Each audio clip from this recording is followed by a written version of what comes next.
Greetings, humans, and welcome back to another set of the Mental Reps podcast. We have got an excellent show in store for you, so let's fire up those synapses and start the program. Look at, where do you even find a bicycle that size? I mean, you gotta like custom build that thing. custom made, yo. They got welders and shit. My monkey cycle. Look at him going around, man. And everybody's laughing. Oh, yeah, everyone's all fun and laughing. games. Yeah. It's all fun and games until a monkey gets eaten. That is a Dude, bear you can, riding a he bike. is hoofing it, bro. He's dead set. Look at Is that one is like, yo, I'm out of here. He goes in that center ring. Dude, eye on the prize. Look at that shit. Look at, boom. Oh, yeah. oh, he is mauling Give me my that monkey. bitch. Yeah, what do you do at that point? I think you're just like, all right, enjoy, that the, is enjoy the monkey. I'm going to stand back. According to the video, you pull the dead monkey out of the bear's hands and then slowly wheel the second monkey so that he can see everything that's happening. As they go by slowly. And I mean, you can tell when they pull the monkey away that the bear has something in his mouth, like the head or something. Right. And look at him beating it with a stick. Oh, Dude, that's brutal. Oh, that bear did exactly what he's supposed to do. Yeah, Yep, that's a fixed action response, son. It's like He's Chris a Rock. That wild tiger animal. didn't go.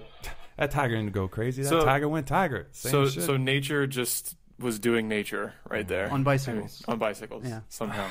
That is just another classic example of like the hubris of man. Look at us trying to bend nature to our will. Those silly humans. Putting them on No. a bike to Silly chase cute. like natural. That's their food, dude. But like, Michael, what do you expect is gonna happen? Is that a bear's food? I mean, would a bear and a monkey actually meet in regular like No, environment? but it's basic like predator prey relationship response. You know, it's like it's a tiny creature made of delicious meat, and Right. it's a giant meat-eating predator. If you put the monkey on a larger bike than the bear, then it probably wouldn't happen because the bear would have been intimidated. But the bear had a larger bike, and then the monkey had a little tiny one, and he was running yo, around what's in a on? cute little outfit, made him look like a fucking snack. But I don't know. I mean, what if the bear would have gone after like one of the people instead? Why the monkey? This is the thing. This is how it starts. See, what they don't realize is now this is a whole new game to the bear. Before, it was just riding in a circle. Now it's riding in a circle. He's gotta catch the retire monkey, after this. and get a prize. They cannot send him back in there. Don't with send him the back in the That ring. guy's bicycle riding days are behind him. He's got the taste for monkey You blood. got a taste for monkeys. Dude, there's nothing you can do now. All right, it is episode 8 of the Mental Reps podcast, May 12th, 2013. Happy Mother's Day. Happy Hello, Mother's Mom. Day. Shout out to all the mommies out there. The glue that holds it all together. Thank you for listening. I will be your host, Brian Wright. I am joined by... I am Jeff Dockin. I just updated my website, so you can check me out at whatsupdoc.com. DOKK. Yeah, there you go. I am Rico G. You can find me on Twitter at Afro_sunrise. And I'm Michael Stewart. You can find me on Twitter at unenumerated right, and there is an 8 in there. There's an 8 in there. It always changes. The And place. you can also follow me on Twitter, pardon me, at mental_reps. And Jeff's got the info for you guys for the emails, social networking. Yeah, we appreciate all the questions, feedback, and topics that you guys send in. So please keep it coming at mentalrepspodcast@gmail.com. You can follow us on Twitter at Mental Rep Show. You can like us on Facebook at Mental Reps Podcast and subscribe on YouTube at youtube.com/Mental Reps Podcast. And also don't forget to subscribe, rate, and comment on iTunes. We're Yes, on yes. iTunes. And Mike, our producer, hooked it up. We have this very cool new feature now, the Enhanced Podcast. And basically, pardon me, what you can do is as you're listening on your phone, if we bring up a certain subject, we will attach a link and a picture onto the actual the iTunes where you're viewing it, and you can click on the link and refer to what we're talking about, which I think is I think that's a pretty cool feature. So hopefully you guys dig it. Let us know what you think about that. And I think we're going to start off as we normally do with some questions from the readers, or the listeners, sorry. Get some sweet mail. Yeah, we got some mail for y'all. A new way to use your computer to communicate, have fun, and get instant news and information. Of course, there's my personal favorite, live dinosaurs. You know, I can even send email on the internet. Now, let's look up dinosaurs. You've got mail. You've got mail. let's see. First up, we have Amy from Louisville, Kentucky. She writes, of all the things that human beings are programmed to do, instincts, characteristics, what would you change and why? That's a pretty good question. Wow. I mean, that's like giving you the ability to change all of like life itself. But I would say, I would probably have to say sleeping. I'd like get rid of that. Be able to, even though I enjoy sleeping, I think it's great, and I understand like why we have to. But if we could function without sleep and be able to utilize all 24 hours of the day, I think that's I mean, that's just the first thing that comes to my mind. You would get rid of sleeping, man? Sleeping's great. What are you talking about? But what if we didn't need it? What if we didn't get that satisfaction or that recharge that we do get from sleep? What if we didn't need it? Well, first of all, the concept of sleep is so strange. I mean, like, it's socially acceptable to just disappear from the world for 8 hours. A third of your life. In some strange fucking mental, like, cage. DMT, like, experience. Yeah, man. Sleeping. Yeah, I don't know, man. I think that's probably what I'll do. What do you guys think? I would get rid of our, like, actual response to fear, you know, because oftentimes people fear what they don't understand, and it's always like the first reaction, oh, I don't understand this, I'm afraid of it now, I'm going to treat it like it's automatically evil. I believe that we've gotten to beyond the point to where we need that as an evolutionary or even a biological signal. We have the point now where we have technology and all kinds, basically technology that we don't really need to rely on that as much as we do.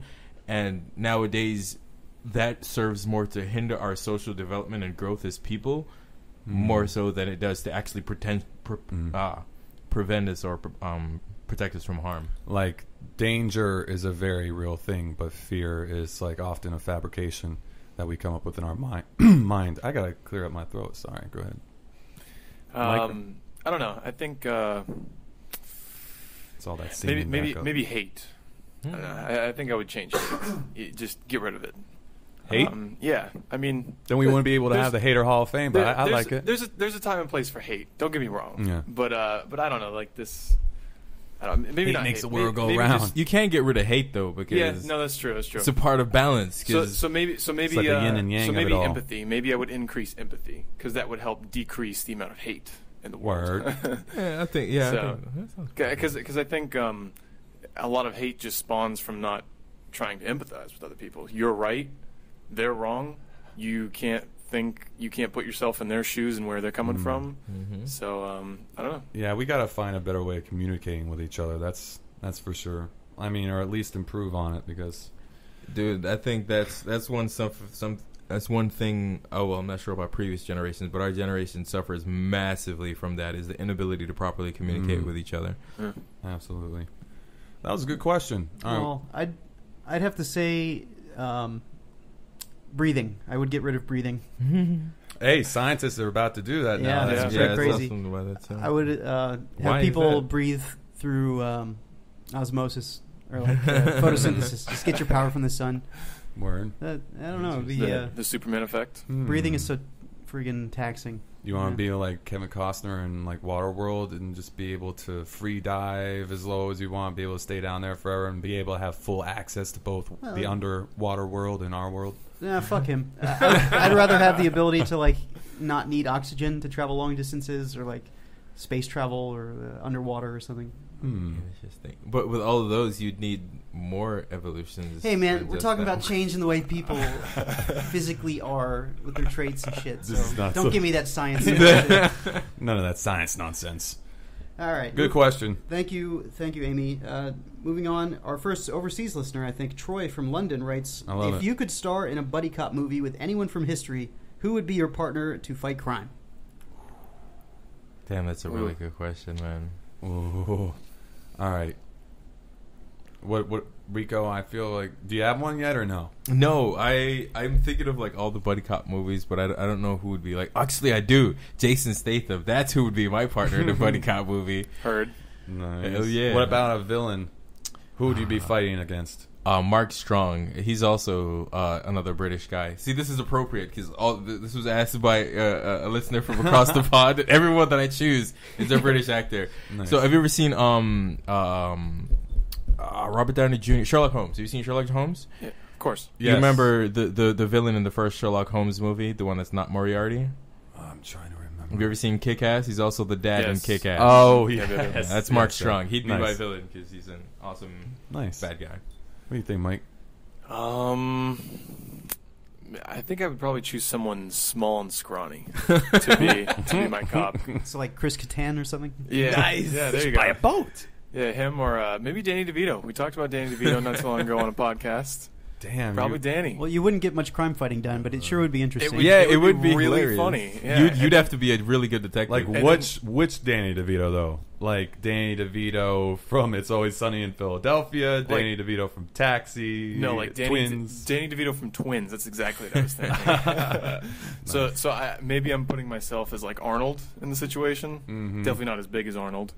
But That's awesome, man. I don't know. I feel like he'd be the decoy. He'd roll up, and they'd be like, "Oh, who's this guy?" You know. And then I'd just like bust through a window or something and just like kick someone in the head. arrest you. Was this like of all time? Could we bring people back? Yeah, anytime throughout Well, dude, history. I gotta take Bruce Lee. Oh, Oh, nice. No, if we're going back in time, Abraham the Vampire Slayer. Abraham the Vampire Slayer. Nice. Yeah, dude, I think I gotta go Bruce Lee. I mean, who would you better? Somebody sound, mind, body, spirit, everything. You must be like water. Yes, man. Get rid of the shit that you don't need and add all the individual things that make it. He'd be your own. Kato. Dude, yeah, probably. And we would probably be fighting. Damn, that's a tough one. We would be fighting. What's the dude? I don't know. You're gonna have to come back to me on that. I know that wasn't even part of the question. I kind of added that. I can't think of a good villain right now. I need another second. Go, Jeff. You just want him to be on your team because you don't want to do any work. That's all it is. I would. Well, at least he's got your back. He'd Yeah, kick the dude. shit out I of just anybody. that is a peace of mind type of deal right there. Where I was just like, yo, let's do it together, man. But you got somebody with you, like Bruce Lee. Come on, dude. Let's see. Anyone from history, buddy cop movie? I'm gonna go ahead and say FDR. Fucking Jeff. FDR. He could roll out with a shotgun, and I'd be his backup with my little 9 next to him. Yeah. And we could call it the New Deal. Bust crime. FDR was tough as nails, bro. Yeah. Dude is out of control. Why don't we hear about this? Oh, FDR? dude, the villain, Vladimir Putin. I got it. There we go. Yo. Bruce Lee's my sidekick or my my whatever. Yeah, you definitely need my Bruce partner, and we're going up against Vlad. That would be an awesome 2v1 ending boss fight at the end of that would be a nice fight scene. I like that. All right, thanks for the questions, folks. Remember, Awesome. please Hell yeah. please send us anything, any comments, concerns, or questions to mentalrepspodcast@gmail.com. Yes, Yep, we yep. love when you guys are emailing us. Keep it up. And I think that will lead nicely into something that we also do every week that we've been doing a lot, a segment that we like to call What the Fuck Were They Thinking? What the fuck? The fuck are you doing? What the fuck? Nigga, what the fuck is with this guy? I'm truly sorry. It was a mistake on my part, and I sincerely apologize. All right. First up, this dude went ape shit on a bulldozer, or what are they called? Like a skidder? I guess pretty much like a bulldozer like machine. And this guy tore up this whole neighborhood. Rico, you brought this show. What is this all about? Why did he do that? He was upset at his neighbors. He was a little he was upset at his neighbors. That's really all it was. So he decided that, you know what, I'm going to take a bulldozer and fuck your property value and your cars. And he proceeded to he flattened I think it was four houses that and he just knocked ran out a over bunch them. of power for Yeah. thousands of homes too. He literally pushed a house off of its foundation. Of course, that's a logical step when you have a neighbor dispute. You just get a bulldozer. Definitely. Did he rent the bulldozer, Yeah, or did it he was working. have a bulldozer at Was hand? it on a construction site nearby? I think Somebody he just left the rolled keys and in stole there. that shit. Dude, that's crazy. The cojones Well, I mean, on this guy. what would that be under in your insurance plan? Yeah, Like, would your they're going to be like, we don't cover you would- bulldozers. We're sorry. Would you like the crazed maniac coverage? Yeah, I guess I would have to be somewhat like. Maybe that's the commercial, mayhem to cover mayhem or whatever. I love those commercials. I mean, dude. maybe love that guy. maybe that's what they're trying to sell you. Maybe they're trying to sell us the crazy maniac insurance now. Oh, he's like the hot water heater, and he just out of the ceiling of that house and lands on the street. But the good thing is that everyone escaped unharmed. Well, because bulldozers are loud and slow. But everyone made it out. But I think the only downside to this is that he caused power to be lost for a bunch of people. I mean, the houses thing is just funny. Yeah, what if you're inside playing like Call of Duty or something like that? You got your headphones on, and like you think like a grenade goes off, but it's actually your house. Like somebody does a being napalm bulldozed. strike in Call of Duty. He's like, yo, this new surround sound is really good. Or what if you get like splattered by a vehicle, and then you get splattered by the bulldozer simultaneously? Wow. Would that work? Fuck. Games are getting too realistic. Talk about 4D. This guy's, yo, you know what I'm going to do? I'm just going to go steal a skidder. Let's just tear some shit up today. A skidder? I've never heard a bulldozer be described as a skidder. Let's do it. Well, you'll have that. I don't know. You got skidders out there. Now I don't this is know happening. exactly. Yeah, exactly. Well, this is some shit that... This lady is such a joke, man. What, Nancy Grace? I saw this the other day, and of course, this is like kind of a big news story. There's a lot of sources covering it, but the way that this lady covers these Jodi Arias and all these kidnapping, the Cleveland shit, it is. I know with like my colleagues at work, anybody who's in like I don't want to say like legit news or whatever, people who like just try to stick to reporting the facts. They're not like pundits on the air giving their opinions and shit. She's like a joke, man. She really is a joke. The way that she covers these this shit. Anyway, I guess she held a split screen interview with this lady, Ashley Banfield, in the same parking lot. Yeah, a split screen remote interview, and like when I say remote, they were supposed to be like halfway across the world reporting on the same thing. Well, I guess they were from two different networks, like, to be fair, so that's why they... But, I mean, how stupid do you have to be? They tried to emulate the satellite experience, but then you see, like, cars in the background fly by one screen, and then it comes in the other one. Literally. Obviously, in the same fucking parking lot. The best part is, like, I'll put the link in the link dump, and so if you click it, you can go to the website, you can actually see the video. It's like it's a GIF, and it just plays in the background. And you can see the car go by, you can see like a bike go by, and then someone actually makes a graphic. Actually looked at the video and made a graphic of the their parking positions. Lot and their positions and which way they were facing. Nerds, bro. Jesus. But I love it. Thank God for those. I know. You'd I think love that a they producer exist. would be able to spot that out and say, hey, we're aiming our cameras in the same relative direction. This isn't really going to push the illusion here, at least turn one of them around or something. Seriously. I bet you someone pointed that out and she was like, are you fucking stupid? This shit is not in my right light, okay? We're going to do it from this She angle. does that little thing God. like she's like a Secret Service member where she goes and holds her right ear like, yes, I'm trying to hear you, Ashley. Go ahead. She's pretty much like the worst thing on television right now. Yeah, she's a joke. And there was she was interviewing one of the kidnap victims, right? The Elizabeth, Cleveland. or one of the girls, I forget her name. Yeah, But one of those areas. she was like, so how No. how did it feel when you got kidnapped? What was going through your head when you were taken away and you realized you'll never see the light of day again? And the girl was like, "Are you fucking serious? Like, why are you bringing all this shit up? Like, you're I harping on the disaster." I want you to cry on television. It gives me good ratings. I don't understand how people like that is your life and you're sleeping just perfect at night. Like just being like just to take advantage of other people's. I know that you're there to like report the news, but they're not reporting the news. She's man. there to sensationalize the news and get an emotional knee-jerk reaction out of people watching it, which is the majority of news nowadays, and it's terrible. It's sad, man. Right, because then when she asks those questions and the girl starts freaking out and like breaking down, everyone's like, "Oh my gosh!" Meanwhile, we should be pissed off at Nancy for saying all this, asking all these ridiculous questions like the day after it happens. Yeah, well, she can suck dicks. It's ridiculously insensitive. Yeah, dude. Well, you know what, man? I don't understand. I guess she gets ratings and people watch it. But there's, again, we've talked about before this whole, we're only airing it because people are watching it. But they have this responsibility of what they air. I just, I don't get it, man. I just think that lady is just trash. I don't care, dude. I don't. Does anyone else think she looks like Paula Dean's non-evil sister?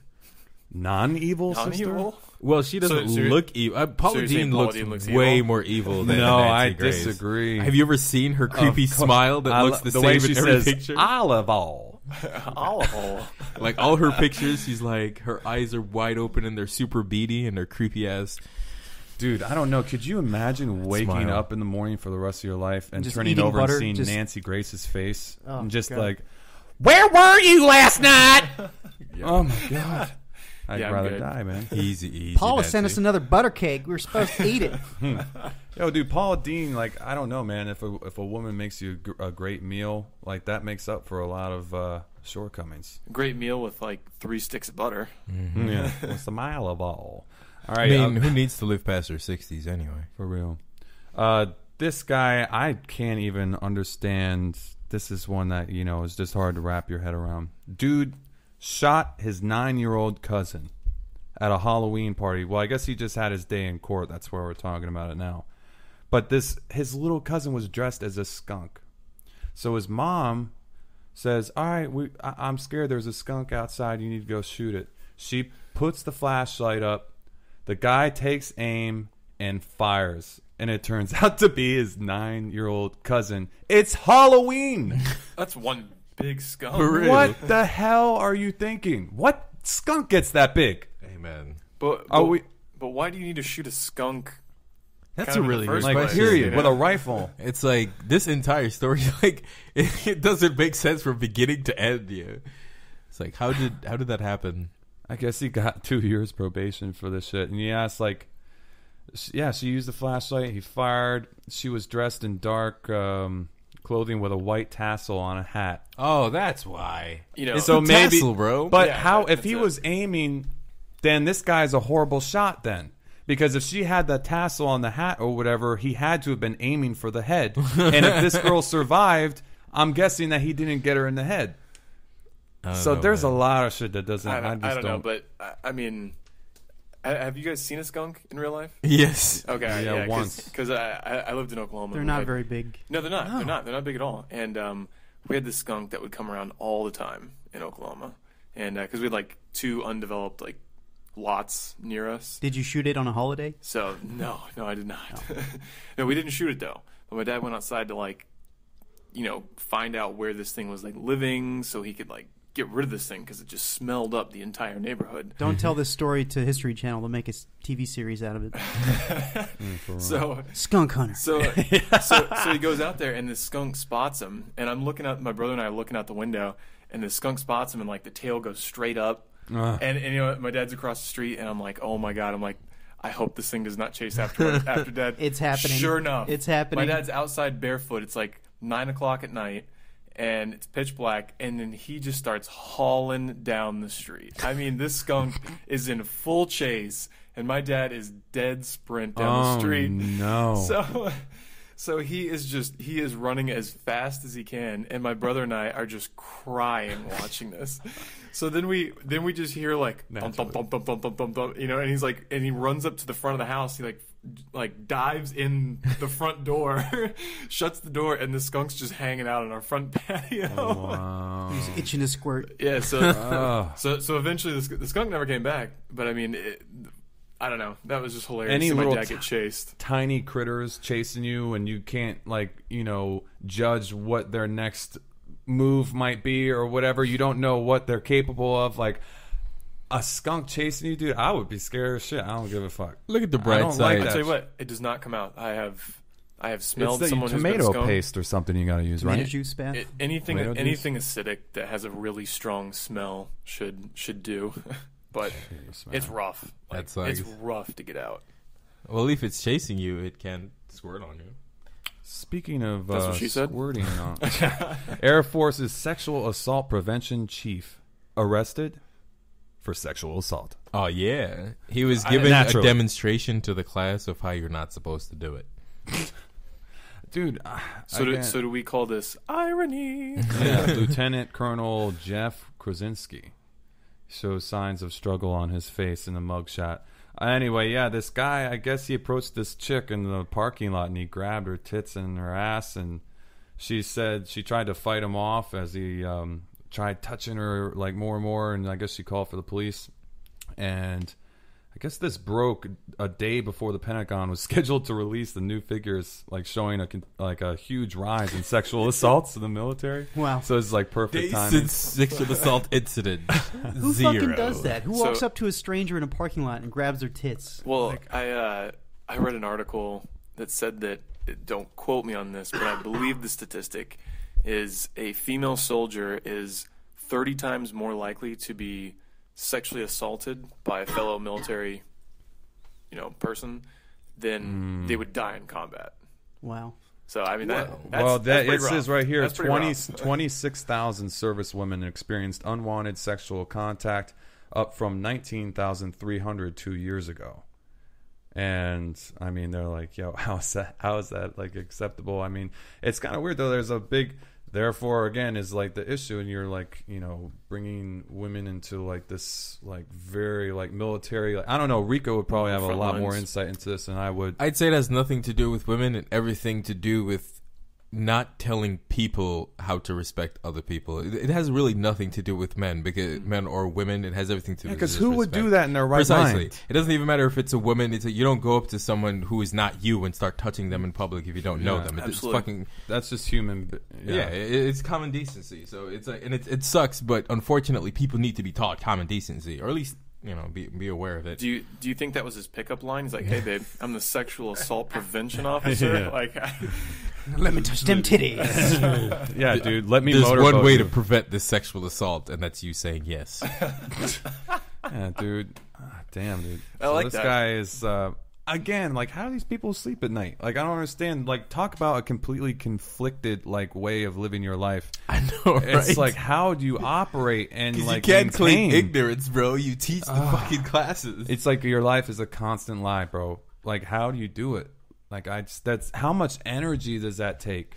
Like, how much energy does it take to just like Maybe him reading thousands of sexual assault reports just afflicted gave his him some subconscious ideas? and just made him want to assault somebody. I don't know. Jeez, man. well, maybe that goes to like the whole video game thing. Like, play too many violent video games, you become a violent person. Bullshit. That's why we have so many sports athletes running around. Penn Jillette from Penn everyone and plays Teller Madden. has a Puzzle great solvers. like rant on video games and people who talk shit about people playing video games. It's so great. I don't know exactly what it is, but you guys should check it out online. Where he's like, yo, these kids are developing skills that can like help them in life, and like he just put it in he really articulated it well. That people who think that if you play video games you're like just a stupid kid, you need to get the fuck over it, because that's just simply not the truth. Yeah, video games teach you how to mine gold and Too much of Harvest crops. anything can be a bad thing. So you're playing too much video games, you can be like one of those kids who dies from a blood clot in their leg because they play too much WoW. That's bad. But Speaking of WoW, there was a story a couple months ago in the news. There was a kid in Norway who was playing with his sister. World out of in the woods. Warcraft, by the way. Yeah, whatever. Anyways, there was a big ass moose that fucking came up on him, and like the moose was gonna charge. It was gonna like fuck these kids up. So the kid, he said in the article, he said that using his skills that he learned in WoW, he distracted the moose and then played dead, like his hunter did. And the moose just lost interest and ran away, and he saved his sister and his own life. So what do you got, like +3 distraction or something like that for the Well, attack? he feigned dead, he misdirect, Hell yeah. He had to drop that aggro, man. Yeah, dude. Yeah, somebody needs to make a YouTube video out of that. I mean, that would be gold. Damn, dude. Well, I guess, yeah, man. Little things. Isn't it funny? Like, little things like that in life. I mean, it could be from a video game or anything or a dream that they just prepare you for, like, something that happens later on in life. And you would never think that you would be in that situation, but somehow you end up there, but you are somewhat prepared because you've either dreamt about it or you've gone through some little scenario where you've had to deal with that problem. I think that's cool. Brain's a predictive computer, man. So it takes all the little bullshit information you think that it's not paying attention to, and it uses it for stuff. Yeah, man. There's some people that like maintain that all the information that we've heard, it's up there somewhere. Like the information, everything that's passed through our brains, it's up there somewhere. It's just us being able to access it because we have this overload of information where our brains literally can't. We can only focus on one thing at a time, and it has to come through waves or whatever. Or if we're searching through our mind and like think of past memories. But dude, that's one thing that I guess from our question from the reader, something that you would like to change about human nature, I would probably say I would like to just be able to literally remember everything, have like photographic memory, be able to remember everything. I mean, I guess that would probably Utilize 100% of our brain. Yes, that would definitely have like some limitless style like brain pattern, but Yeah, I guess that would also be a little much if you remember everything so vividly. Maybe there's certain things that you don't want to remember or you want to forget, but that would probably be it. Well, moving on, and this is another thing that this happened in Florida. We got some Florida news. There's so many strange stories coming out of Florida. I don't know what it is about this place, but it attracts the craziest fucking people. Yeah, it really does, man. Florida and Pennsylvania. And tell them about this, Jeff. Well, a restaurant in Florida, I think it was northern Florida. Tampa, of course. They were serving lion meat tacos, and it was causing an uproar. Apparently, they serve exotic meat like zebra and giraffe meat and lion meat. Does the FDA approve lion meat tacos? Like camel tacos, beaver tacos. Does that really matter? The FDA just approved toxic chemicals to be put into your food. This is what I'm saying. Like they would approve something like the toxic chemicals, but they wouldn't approve like lion meat or something. They don't own the production of lion meat, and they don't control how much lion meat goes into your burgers. So they don't give a shit. Exactly. So they have no interest. Plus, aren't lions an endangered species? It's illegal. I would say so. Yeah, it has some people wondering if it's even legal to serve something on an endangered species list. Well, they don't give a shit, and they're still going to serve it. No, they took it off. No. Well, I want to try it. There was articles spreading around the internet that said they removed the meat, but the owner of the restaurant said that they did not, and they will continue to serve the lion meat and fuck everyone. That's what I heard last. I wonder how much like a patty of that, like the hind quarter, how much does that cost? Apparently, it's enough to warrant the opening of this fucking store. So. Yeah, the dude said like he's selling out of it too. I bet. Oh yeah. Yo, dude, and there's all the strip clubs up in Tampa. Yo, let's get some lion taco meat and go to the strip club, dog. It said the specialty tacos cost $35, and they serve other exotic meats such as beaver tacos and camel tacos. No. Gross. I'd rather have the lion. Yeah, he said if you don't like it, don't eat it. And then right after I have the lion, I'll be like, and then can I get a side salad with some bald eagle? And don't diss the eagle salad, man. That shit is delicious. I want some lion tacos, but I want like some predator meat. So let me get some zebra up in there as well, like in an enchilada, and I'll have like an eagle frittata. Yes. Nice. Frittata. Oh my god. Well, anyway, moving on. Yeah, that's just like another creepy thing. Fucking crazy people live in Florida. This one takes the cake for fucking stupid news today. Go for it, dude. That movie theater guy, right? A movie theater hires an actor to wear body armor and carry a fake AR-15 to the Iron Man 3 opening. This seems like a brilliant idea. Nothing could go wrong. So now hold on. Whenever this movie theater was like, how are we going to get people to come see like one of the biggest movies of the year, which like crashed a bunch of records. Like it only was one movie that didn't. That's what I'm saying. Like, how can we draw more people to come see like the biggest blockbuster movie of the year potentially? It's like, how do we do that? And I know.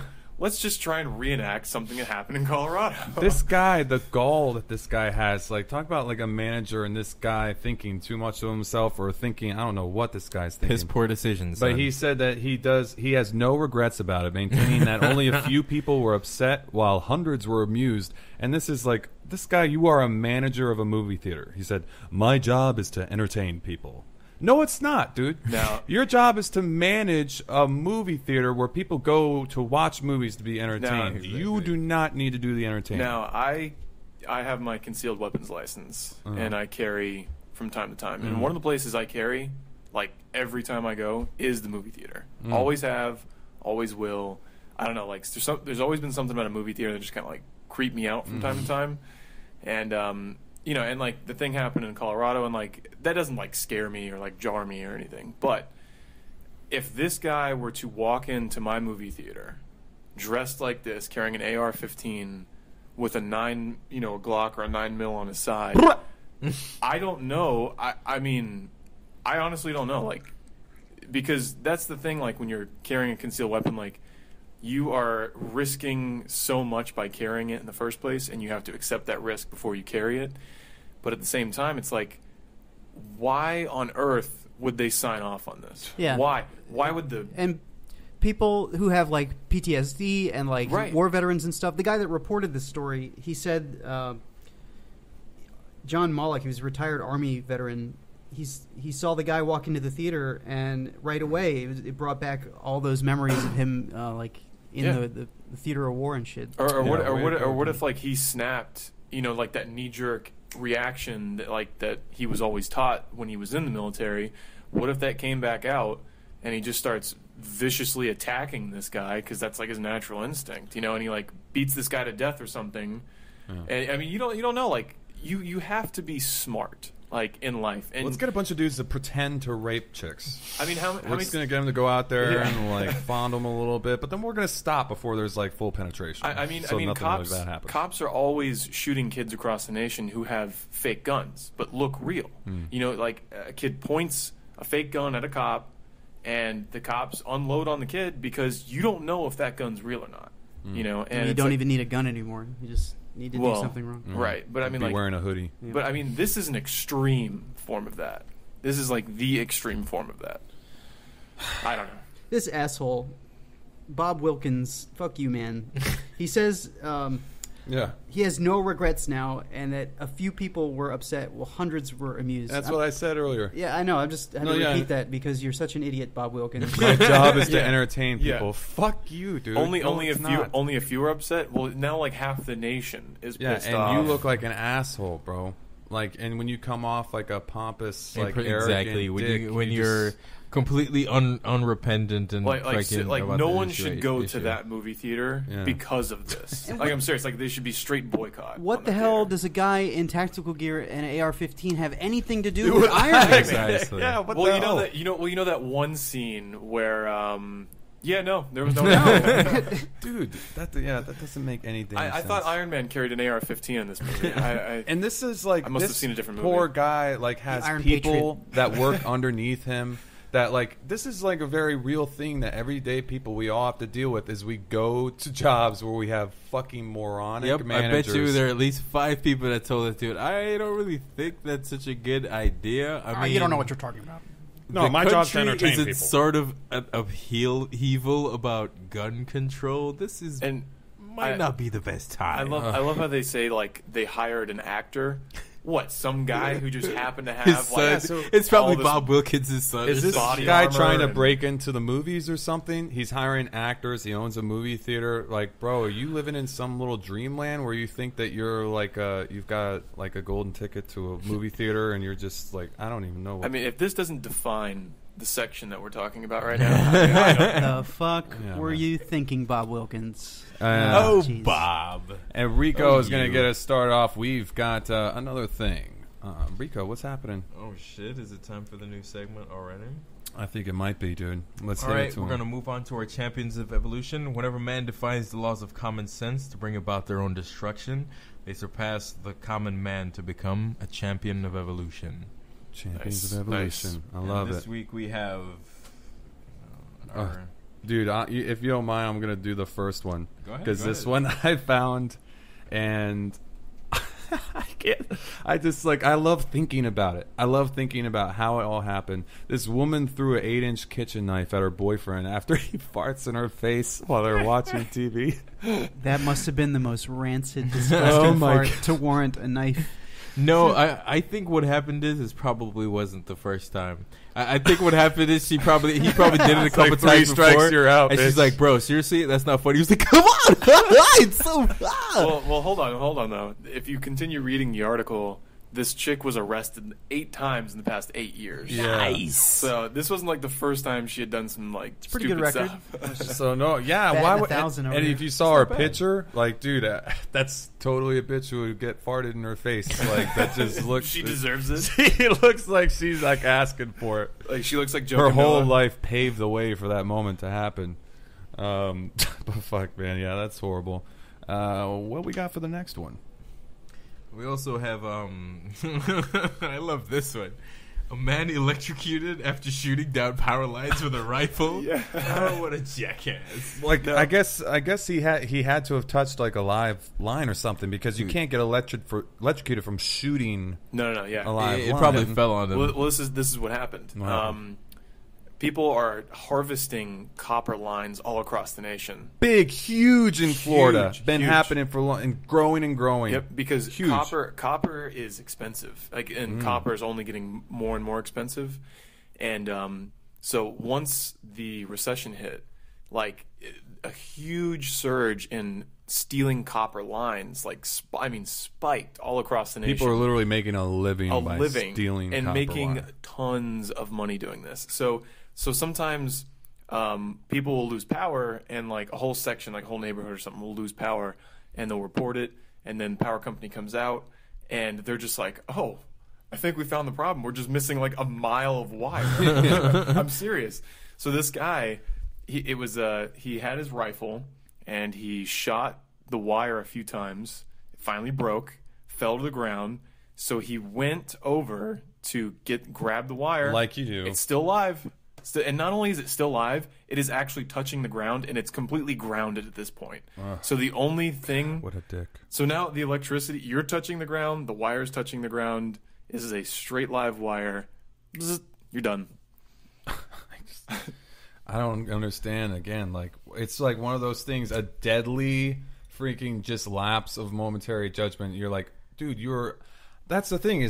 Was he just not thinking, or was he literally like thinking in his head, no, it's not live, like I can grab it, or was he just sever the wire, or was it not just live. one of those things where he walked up and grabbed it like it was like he just wasn't thinking? I cut the metal snake. Yeah. I can pick up the metal snake now. I mean, what are you thinking, bro? Wow. Yeah, That's pretty crazy.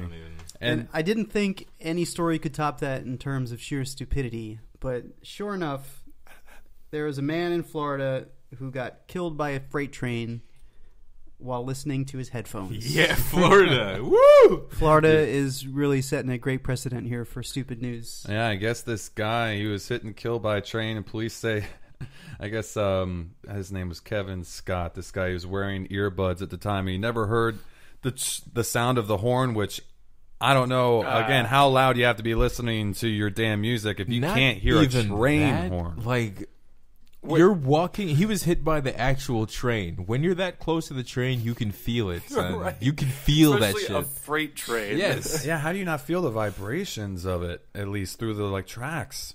And a train horn you can hear for miles. You can hear a train horn for miles away. Yeah. And I guess he had somebody with him, and they were trying to be like, yo, like, and he didn't hear them, didn't hear the horn, didn't hear anything, and the friend got away, but this dude got...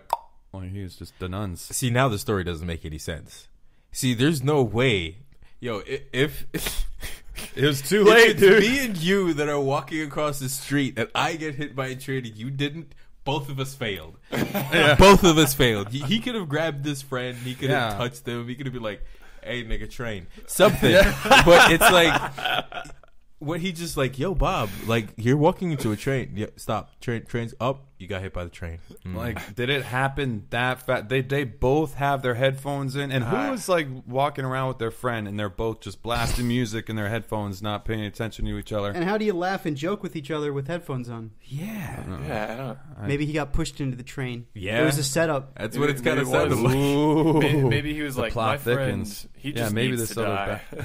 this other bastard friend. You haven't returned my Final Fantasy VII game in 5 years. It's time to go to the train tracks, bitch. All right, and so I guess that concludes the Champions of Evolution. So who wins this week? No one. we also have the Hater Hall of They're Fame. all to get losers. to. Really quick, we got the Hater Hall of Fame before we move on to some sports. We got this guy on duty. Well, I guess you got to, Rico, go for it, bro. Yeah, man. Everybody hates something, but sometimes the hate is so strong it follows no rhyme or reason, and you just have to make the world know by creating a song called, I Hit It First. So when the hate gets that strong, then we induct people into the Hater Hall of Fame. Yeah, dude, that Ray J shit, how fucking hilarious is that? Talk about a guy who's like, God. That's your ace in the hole, huh? Wasn't he on like Disney or Nickelodeon or something like that? I have no back in the idea. The only reason why I know him is because he was Moesha's brother. Like Brandy, he was Brandy's. Really? Brandy's younger brother. Oh yeah. But one thing I will give him credit for, unfortunately, because means that he should also die. But he single-handedly made Kim Kardashian famous. That is quite impressive. His dick made her famous. Pretty much. He should get 50%. That's quite a feat, Ben. So 50% of that ass is still too much. Dude, did you see? I love how Robin Williams posted that picture of him as Mrs. Doubtfire, and that picture of her in her like paternity couch like dress, and he's like, "I think I wore it better." I was like, "I fucking love it." Anyway, yeah, this on-duty deputy punched and robbed this 20-year-old kid. I guess this. Let me see. Yeah, this guy, Michael J. Ronga, offered a 20-year-old man a ride home, according to Lee County Police or Sheriff's Office. Instead of giving this dude a ride home, I guess he drove the kid to a secluded area and started beating the shit out of him, robbed him, and the 20-year-old kid was able to escape. He ran into the woods nearby, and I guess investigators came and later found evidence verifying that the 20-year-old wasn't lying, and this dude got arrested for robbery and a couple other things potentially, and he's been I guess they don't know whether they're going to fire him yet or not. But I imagine that, or they haven't announced it yet. Well, again, this happened in Florida, so last week, 8 times. Yeah, he might need to be fired another 7 times. Yeah, 7 times. I think 8th time is the charm in this state. But dude, I mean, that sucks because you probably this 20-year-old kid's thinking, yo, this cop, he's going to give me a drive home. If I can trust somebody to give me a ride home, why wouldn't I trust a cop? We're all supposed to we're taught to trust the cops. So let me hop in and dude, this guy's robbing you and beating the shit out of you in the wooded area 15 minutes later. Man, being a cop, talk about job security. You get some sweet perks too. Protects the service, man. Drug money, dude. Drugs, get to beat people up. Let's get our for no That's reason. the best part. Moving on, we're going to start sports. Mike, would you be able to pull up, just out of sheer curiosity, the Players Championship golf? I know Tiger was in the lead when I checked it earlier. Tiger, pull it up. And I guess if you guys don't know, the Players Championship, it's it's got one of the biggest prize purses of any of the golf tournaments. It's $9.5 million this year. Holy shit! And I guess the winner gets a little over $1.7 million. Who pays for that shit? Well, the purse is 9.5. 9.5. Yeah, it's sometimes they refer to it as the 5th major. But it doesn't. It's not an official major status, but it's pretty much the top 50 golfers in the world, and they're playing at, I think it's TPC Sawgrass, and Tiger and Sergio were going at it. Sergio. Going on right now, it is Tiger is 14 under. Ooh. And second is Jeff Maggart at 12 under. Oh shit! So Tiger's got 2-stroke lead. What hole is he on? They are on. That's through 13. Through 13. Mm-hmm. Damn. So Tiger might be heading to the Players Championship. Yeah. Sergio's tied for third at 11 under. Yeah. Damn. So hey, you know what though? I mean, Tiger got so much shit. Yeah. For everything that happened, and barring that, I could care less about someone's personal life. I really could. You don't know what that guy's going through, dude. Yeah, but I mean, I could care less about someone's personal life. I just want to know about his golf game. He's the only reason that people watch golf, and the only reason that I watch golf. Sometimes. Unless you're a hardcore golf buddy, and you play or you've been watching your whole life, been following it with your dad or whatever, you're not watching that shit unless Tiger's in it. And I would like to think that, in the past I have. But having Tiger in there, it's a huge, huge draw. Where even the casual or the the fan who would normally be watching, they say, "Oh, I can miss a round or whatever." If Tiger's playing, it's oh, well, I will make sure that I catch that shit. Ratings dropped big time when he wasn't playing. Absolutely. And you saw what they tried to do. They tried to start pushing all these other new guys, these younger guys, and they couldn't get anything. You know what's really funny? They try to throw oh, go ahead. I like how all of these organizations have fucked themselves over by marrying themselves with shitty ideologies. No, with essentially focusing on the money too much. So now the reputation of your player directly impacts how much money you make with your thing because you married the two together. So having something as common as a womanizing athlete is going to cost you billions and billions of dollars. Something so stupid.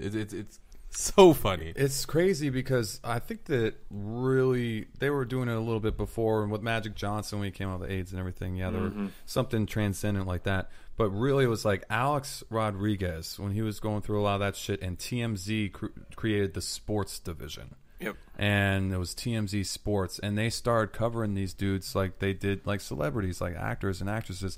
That was like about 10 years ago, something like that. And since then, just the last 10 years, it's amazing how different the coverage of athletes is. They cover these guys like they're like, you know, politicians or something. They cover them more than politicians. Yeah. Yeah, they do. I wish they would cover politicians more. Well, I don't know. Well, I wish that they would cover them the right way. There's plenty of coverage. But that's what I'm saying. Yeah, I read you. But yeah, dude, it's I don't know. Anyway, moving on. NBA playoffs are bumping. Every series is at 2-1 now. Could you pull up that Spurs? I think the Spurs and Golden State are playing now. Just curious to see. It should be towards the end of it, if I'm not mistaken. Yeah, I got to say one thing about the playoffs. All right, the Thunder game 2 ended. They were going to game 3 in Memphis. Mm-hmm. They had 3 days of rest. Yeah. The Heat played Wednesday, and they played Friday. So we had 1 day of rest, and we went to Chicago. What is that about? Like the Thunder should have played Friday, and the Heat should have played last night. The whole scheduling of this last weekend, idea. It makes no zero sense. They skipped over, like their turn and gave them an extra day. Where the Heat played on Wednesday, then Friday, and now they're going to play on Monday. Yeah, it's going to be the next game. But the way that they scheduled this whole weekend in the last couple days, I don't understand. Like, it was very strange where they kind of messed up the order of it all or whatever. But the Spurs are playing the Warriors in Game 4 right now, which should be wrapping up. I'll keep this up. There's a minute 53 left, and Spurs are up 2. Oh, 82-80. Damn. So I said that I said the Golden State series was going to be awesome because of Steph Curry, and San Antonio's actually been doing a pretty decent job at holding him at bay, but he rolled his ankle at the end of last game. But I don't know if he can get it going again. I don't know, man. Like, this is an interesting team. Yeah, Golden this last State. couple minutes here. That's one of those teams where I don't know if they're necessarily like ready. No, like, I not. don't think that they're going to. But whoever it's still they an awesome beat team in the to next. watch. Yes, absolutely. Yeah. So I love to see them make it interesting and be able to pull off a win and tie it up and see what they can do. But the Spurs, savvy, salty veterans, they got their ways, and they're going to probably. I think they're probably going to win that series in the end when it's all said and done. But love to see the Warriors make it interesting. Indiana over the Knicks 2-1. Dude, Hibbert and West both got doubles last night. Dude, Hibbert's a beast, man. He went off on the Knicks last night. He was been working on that left hook, dude. He's killing it with that left hook. Wait, he's just punching people in the middle of the game? Yeah. Wish you were sleeping right now. Hit you upside your head with a left hook. Tell you, wake up and take out the damn trash. But yeah, dude, this guy, if you guys don't know, I'm sure you're watching it, but Hibbert, he's killing it. And the Knicks have always been continually and will continue to be a fucking sham, dude. Anthony, 6 for 16 from the field. Stoudemire returned with 7 points. They're all over the place. There's no cohesiveness, and they're just like, I don't know, man. I mean, I don't want to be complete hater, buddy. But I cannot stand the way that the players, the organization, everything is run, and the fans are so fucking delusional. Like, they literally think that they're like they think that they're better than the Heat. Like, they're like, fuck the Heat. You ain't got nothing on the Knicks. Like, what was the last time that you won a championship? It was before the merger. Like, it was like like, what are you even fucking talking about? And we've had a great rivalry with them over the years, but I mean, they're not even on the same planet as the Heat right now. And Carmelo Anthony, the way these guys are playing, it's like they're not on the same planet because we have the Galactic Champion on our team. This is his latest stop in his conquest of basketball in the universe. Carmelo Anthony did get one MVP vote, MVP vote, and totally deserving. So doesn't make any damn sense. They're contenders. Yeah, they're contenders, all right. Fucking A. Matt. But yeah, dude, watch out for the Pacers, man. Pacers are no joke. And Hibbert and West and all those dudes are on point. It's hard they got size. They're the Bulls, except I just don't want to stab their entire. Oh, we're gonna get to the Bulls. They played great defense. I'll give them that. Yeah. But and it's like that get under your skin, you know, like super just, physical, right, causing a lot of fouls and shit. So- Fuck the Bulls, man. Oh wait, Oh, we're gonna real quick before we move to the Bulls. My just hate for the Bulls is too strong to wait. to wait real quick. Memphis over OKC. Durant, Jackson, Ibaka, they all had double doubles, but the Grizzlies are playing some great ball right now, dude. Defensive Player of the Year, Marc Gasol. He's going off, bringing that offense, dude. He got 16 points in the second half, which is pretty solid when you're off getting that offensive production out of your defensive buddy. But Gasol's no joke, man. People need to recognize. I've been on that Mark over Powell Gasol train for a couple years now, and that guy's severe. He's no joke. Hey, won Defensive Player of the Year. Yeah, man. And they're playing some great ball right now. And I know that Durant, he's doing his thing, Durantula, but he's he misses Westbrook, and I think that they would probably be ahead in the series if it wasn't for that injury. I agree. But still, Memphis is no joke. Shouldn't sleep on them. Well, dude, and we get to the Heat and the Bulls. Dude, they crushed the Bulls in Game 2, which multiple ejections, 9 technical fouls, 1 flagrant foul, 2 ejections. 51 personal fouls. 51 personal fouls. Shit. And that's the only way they're going to contend with the Heat. That's the only way. Fouling the shit out of them and making them shoot free throws. Man. Oh, and did you see in the beginning of the last game, you could tell, dude, these guys hate each other. Never, and Jeff Van Gundy pointed it out, never has he seen a game, or have I, where dudes don't shake the hands before the tip-off. Yep. And Noah was just giving him the 1,000-yard stare, looking down at the ground, just pretending like they weren't even there until the tip-off. So very strange. And I know that, I'm sure that they weren't dying to do it either. But LeBron, they all always do that. And from what I saw, it looked like just Noah and the rest of them weren't having it. So they're like, fine, whatever. And the halftime interview, like you said, with all the fouls and the only way these guys are even staying in these games somewhat, not Game 2 but 3, is to just literally tackle them, give hard fouls, and like Thibodeau said, that's pretty much the only thing that they can do. And you gotta be fair, these guys are down 3 of their best players, and it's to be expected. And it's not to say, obviously things would be a lot different if they had everybody healthy. But you can't play the game that you can't play the game. Yeah, I'm pretty sure if LeBron were to get seriously injured in the series, knock on wood, it's not going to happen. But if he were to get injured in the series, I'm pretty sure the Heat would clear the bench. It would be like what's that movie? Semi-Pro with Will Ferrell.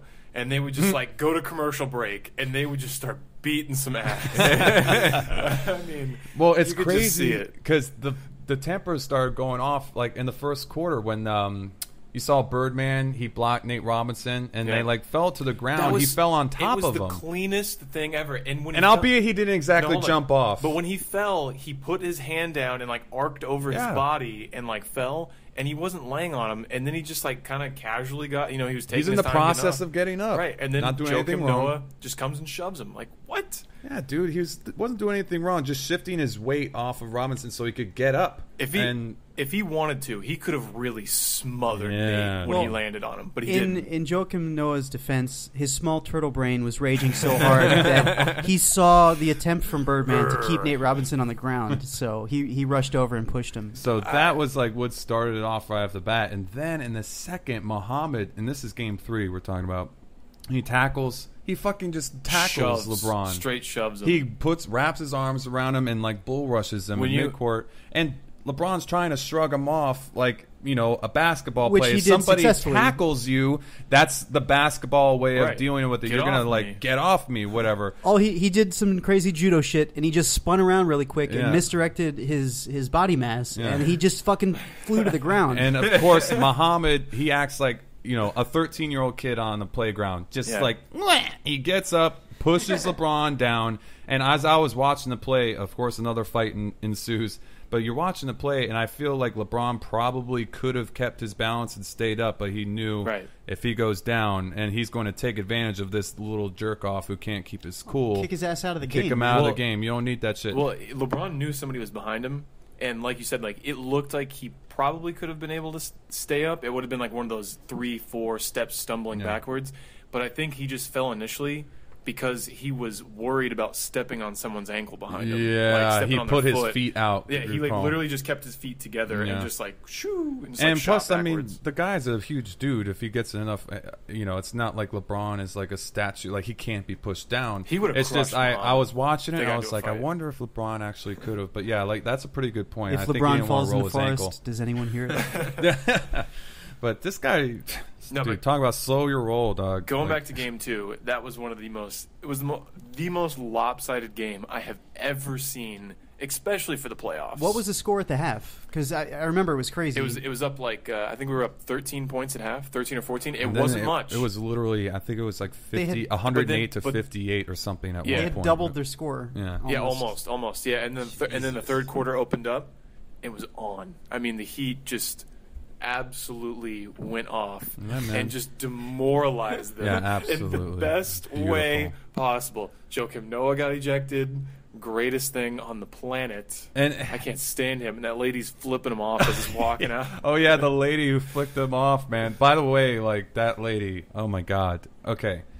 First off, that is very indicative of some of the fans that we have down here in Miami. They probably didn't even get there till the middle of the second quarter. She showed up with like her fucking anal bleached Versace ass walking around, and she probably doesn't know what the hell's going on. But she's like, fucking, I'm gonna have a good time, whatever. But didn't she come out? Didn't you say that it came out that she like had there was a case involving her and somebody drowned or something, and she was a suspect? Her ex-husband, he's like super loaded. It was alleged that she married him just for his money. Oh, and shocker. he was found dead in his pool, just like face down in his pool. Just like talk about Classic just Miami. sewage, Yeah, bro. exactly. Sewage. Classic And that Miami. lady, That's some like Miami Vice. she's like, everybody needs to get a life. And it's like, oh my god, like, and people need to like realize that this is a sporting event. Look at what that guy was doing on the home court, and a lady who's probably drunk off of her ass, and she's, what other time in her life would she have like an opportunity to do anything?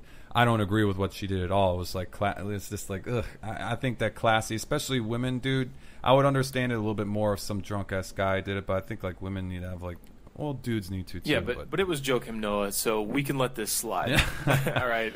Yeah, and it's just indicative of how this whole series has gone. And James said it, like we were saying earlier, at the half of this last game, that all these extracurricular activities and them like literally tackling each other, they're not needed, but if they are going to happen, the Heat are ready for it, and obviously they can deal with it. So to finish that comment that you were talking about that LeBron said, he said, if this game was played 20 years ago, somebody would have got punched in the face. Yes, definitely. And fans are gonna love that shit, the fighting. I gotta admit, when I see some of this shit break out, my ears perk up a little bit. I'm like, oh shit, something's. But it's like, and it is enthralling, but not to be like rewarded in any way. I love a physical series, but it's and it's a blast to watch. But these dudes on the Bulls, man, I think they need to slow their roll a little bit. You can really tell how much the crowd gets involved in the games too, like, and how much of a difference that puts on the game versus like game 2 versus game 3 in Chicago. Yep. I mean, Miami was so far past the point of like whooping their ass. It was fun. But in game 2, it was like neck and neck the entire time because the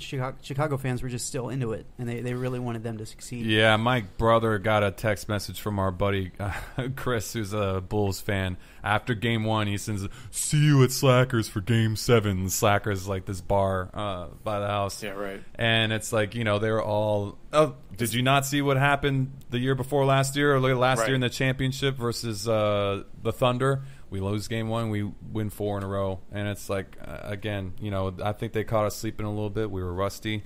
We hadn't played in a while.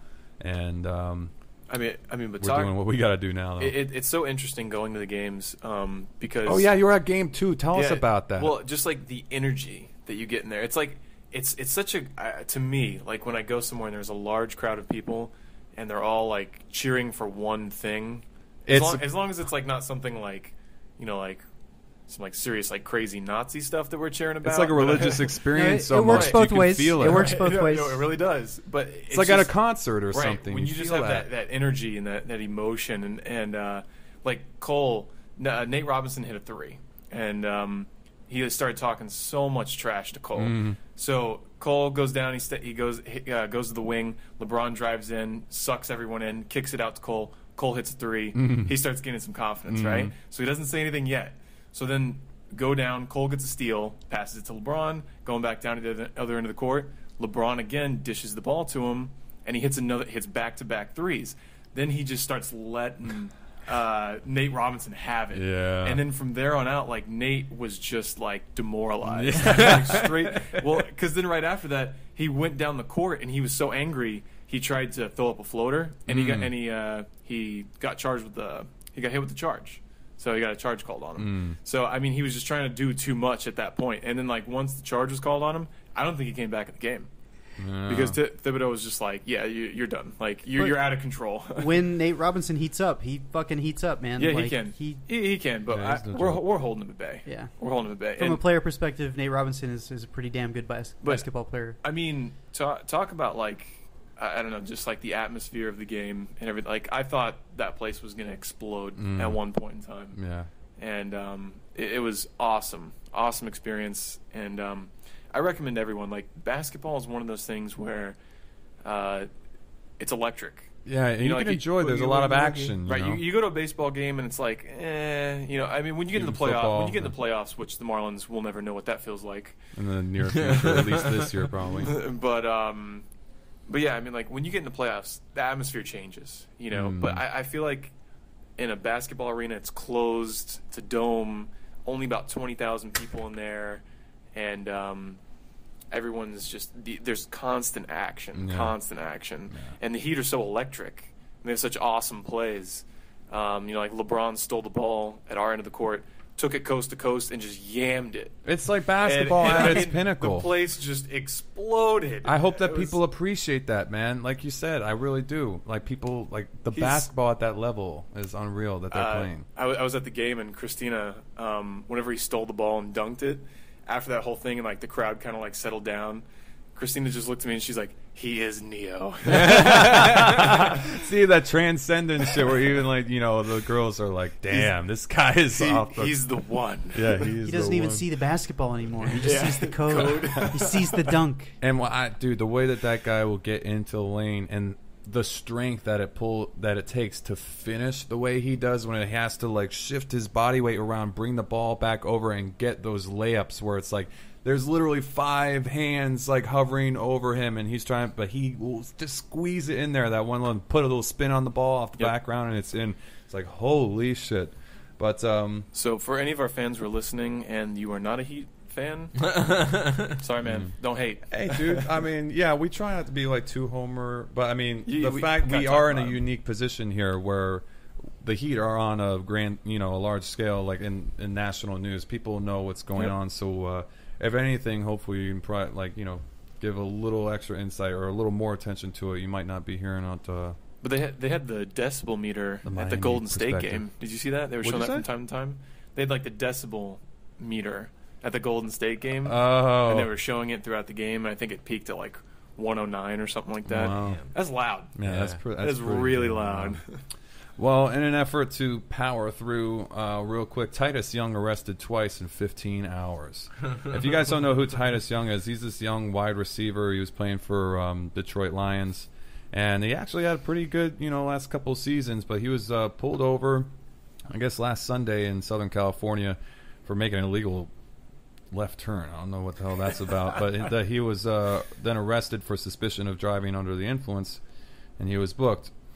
But released. Later that same day, I guess that was like 12 in the morning, so that was considered Sunday. Later in the day, Sunday at 2:22 p.m. same afternoon, they found him. I guess officers responded to a local tow yard after they saw a man climbing over the fence. A man turned out to be Young, and he said he was looking for his impounded black Mustang.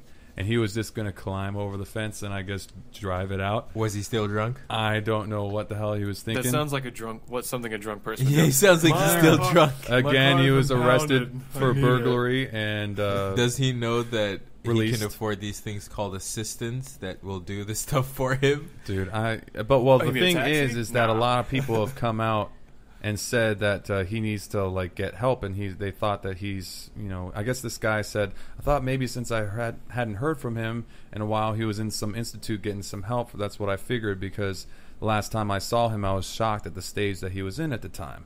So I guess he's got a lot of personal issues going on, and he was talking some things that just didn't make sense, and this guy was like, yeah, this guy's got issues. So the Lions waived him on February 4th. Again, he was a second-round pick in 2011, but I guess they had to discipline him several times throughout the season, and he was told to stay away from their facility. And I think the Rams picked him up for like 10 days, and then they released him shortly after that. So Damn, son. yeah, he's How like, much do you get for 10 unemployed. days in the league? Well, again, Too much? he doesn't get game checks or anything like Yeah. that. I think they just were trying to get him on like the roster, and he didn't obviously make it. So You get paid per game in the NFL. and the dudes in the practice, they get paid as well, but I think it's Right. a different It's a lot setup. less. Yeah, Yeah. that's a different setup.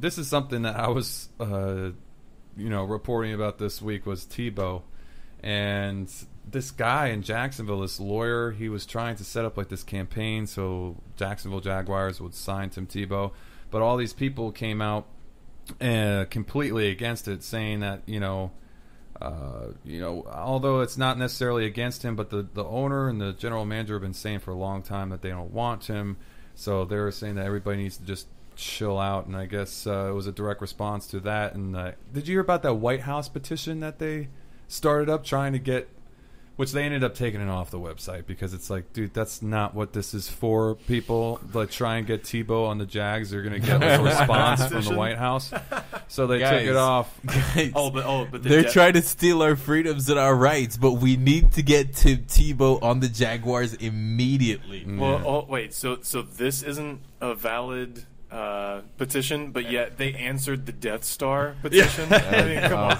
That's true. Come on. But I guess just to sum it up real quick, he said it's our response as season ticket holders, die-hard Jaguar fans. It's not meant to be anti-Tebow as much as it's meant to show support and solidarity for Shad Khan, the owner, and the team's vision for the franchise and its direction in the future. Shai Khan? Is he a supervillain? Shad Khan. I know he's Yes. like billionaire, buddy, and he is kind of like he's like the Russian dude who owns the Nets. Again, like these He's like Lex men Luthor. of mystery. No. Lex Luthor is who's the guy that owns Virgin?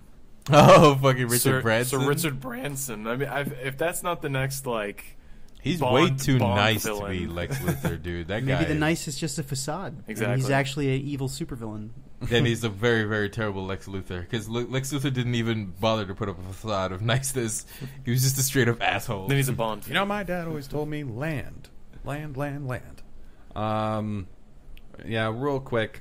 And this is so typical Miami Dolphins shit right here. I mean, this just goes to show you, this goes right along with the orange carpet events. C-list celebrities as like part owners. And just them having a very strange way of going about things. It seems like some like retard like makes their decisions for them. But the Dolphins front office is preparing to they're trying to make another bid for the Super Bowl by presenting a winning idea, having a football game played on a real-life Navy aircraft carrier. And I guess they're planning on holding most of the Super Bowl events at Bayfront in the downtown area of Miami. So they would have an aircraft carrier docked there so they can play a game and put a 120-yard field on it, including the end zones. And this just goes to show you, like, I just don't understand the people. This is very, very tough for me because I love the organization, but it's like the people in the front office. I don't know who's making these decisions. Again, this goes back to last week when they didn't get the the money that they wanted for the Super Bowl or for the stadium. I figure it might be a blessing in disguise because this guy Stephen Ross and the people that he's hired around them, they obviously, I don't think that their priorities are straight, man. They are caring about all the wrong bullshit here. I think it would be pretty awesome if the carrier was at sea at like full speed. Like and there 30 knots. and there were jets taking off during the game. So I think that would be so awesome. So when you punt the ball, if you're punting into the wind, the ball like goes behind you, and it's like safety. Yeah. It sounds like some shit you'd see on NFL Blitz, like a special stage. Special stage. You put a code in. Yeah. Oh, yeah. Well, too bad Big Head mode is engaged on these assholes like 24/7.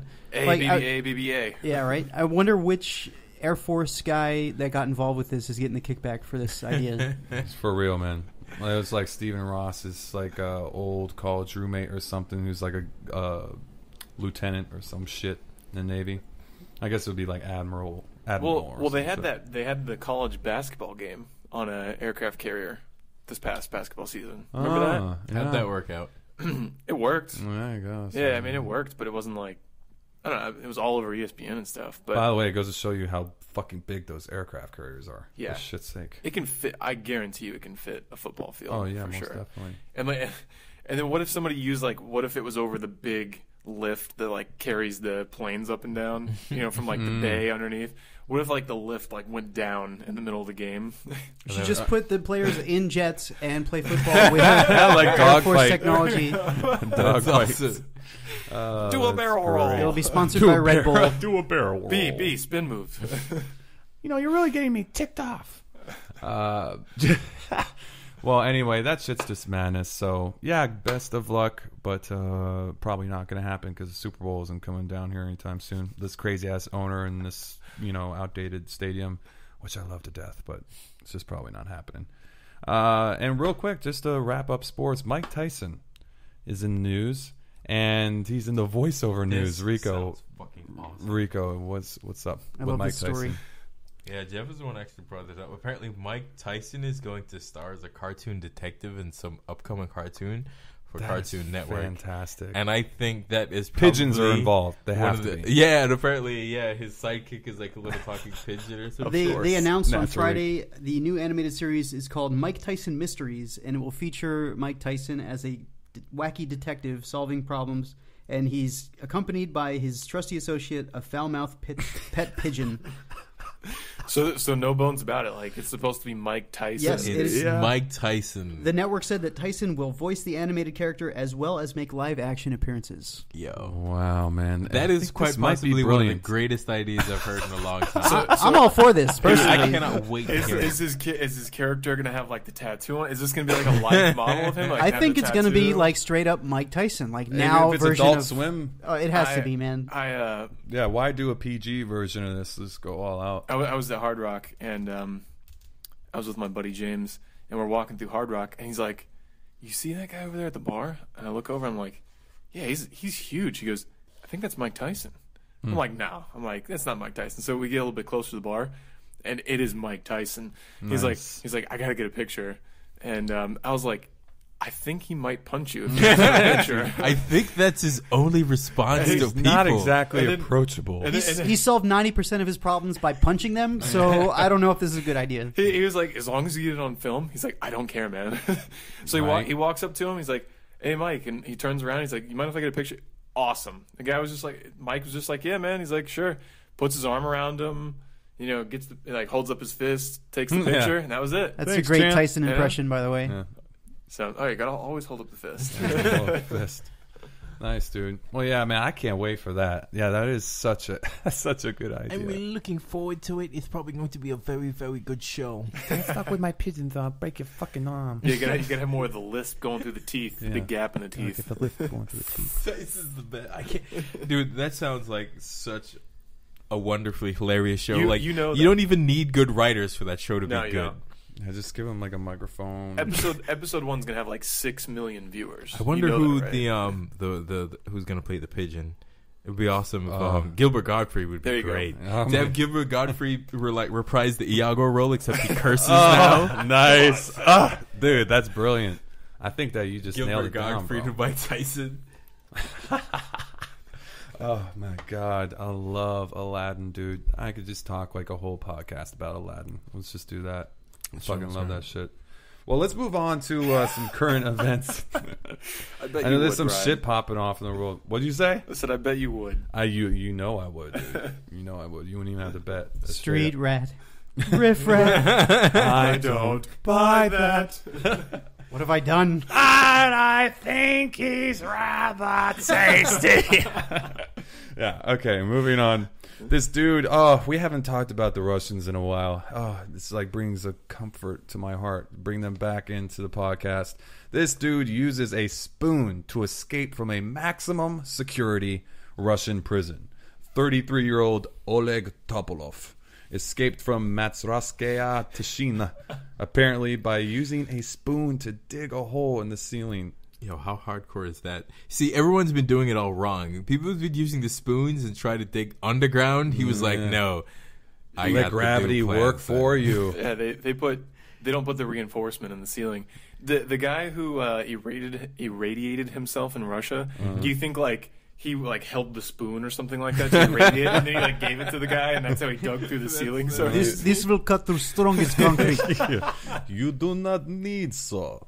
I used it. Yeah, dude, this guy, he created a hole in the ceiling. What's crazy is he opened up like the ventilation shaft once he got up there, and he climbed onto the prison's roof through the ventilation shaft because I guess it was like, out of code shit. So he was able to like squeeze into the ventilation shaft where normally he shouldn't have been able to, and he finally like hopped over the perimeter fence and just bounced. What? Did they catch him? Only fourth dude. No, he's still gone. So nobody saw him digging the giant hole in the ceiling, or what? I guess not. But they said somebody did say that he was using, because I guess they said that at first that he was using these sheets tied together to climb like off the wall so he could like or whatever. But somebody said that he got rope. Somehow he got his hands on some rope from the basement or some shit. First and he used off, that. They don't know though. This I want to get to this roof. Okay, this ceiling that he dug through. What? How do you fit through the air duct system? I mean, who designed this? Or was it like one of those tiles where it's just like the square tiles that you pop out? Now, guys, do not climb out of the ceiling. Okay. Well, this is like post-collapse Russia, so I don't think that their construction was really. So up why to even par. have a jail? Just have like not up to code. Just have a giant like pin that's electrified, and then just say, guys, run around, do whatever you want, like scratch and peck. That's funny. I don't know, man. Yo, we have to commend human ingenuity, though. Like, look at this man wanted to escape capture so bad that he went through the roof and like over the edge of the building, son. And what's hilarious, if they do catch him, they said that it only warrants like 4 more years in prison. So 4 more years to sharpen my spoon. Yeah. That dude's not going back, son. Yeah, man. I don't know, but yeah, man. Good on you, dude. Probably not good on you because he's wanted for double murder and armed robbery. But the ingenuity, yeah, big ups on that. Impressive. Everything snake. besides that, no, bad Russian guy. And coming back to America with our fucking shitstorm of problems that we got popping off over here. Actually, this is going to be an international effort. Monsanto protests are being scheduled in 36 different countries. Basically, this international protest is planned for later this month against Monsanto. And then it's slated to span 6 continents and have demonstrations in different, like over a dozen different countries. And obviously this comes amid the growing concerns over Monsanto and the impact that they're having on our agriculture and whatnot. Granted, they're having a huge impact, but they're only one arm of the beast, man. Like, there's a lot more companies than Monsanto that are doing the agribusiness and pesticides and chemical companies, like Dow Industrial and DuPont and all these people. Like, they're just as equally responsible for the destruction of our world as they are. So yeah, and they lobbied in Washington and around the freaking world to be able to continue manufacturing this shit without having to label it or be liable to any, not sanctions, but anything that would be lawsuits. Like, they could be killing people with this shit, and they have complete like amnesty. Yeah, amnesty. They do not have liability for people who are dying from this shit if they do. Which, we've gone through in the past. Like, we talked about it a lot on this show. We don't want to bend your ear too much about it. Just a little update, let you know that this stuff is happening all over the world, and there are marches being set up. So if you want to do some research and get involved in that, feel free to. Just passing that along. This is pretty crazy.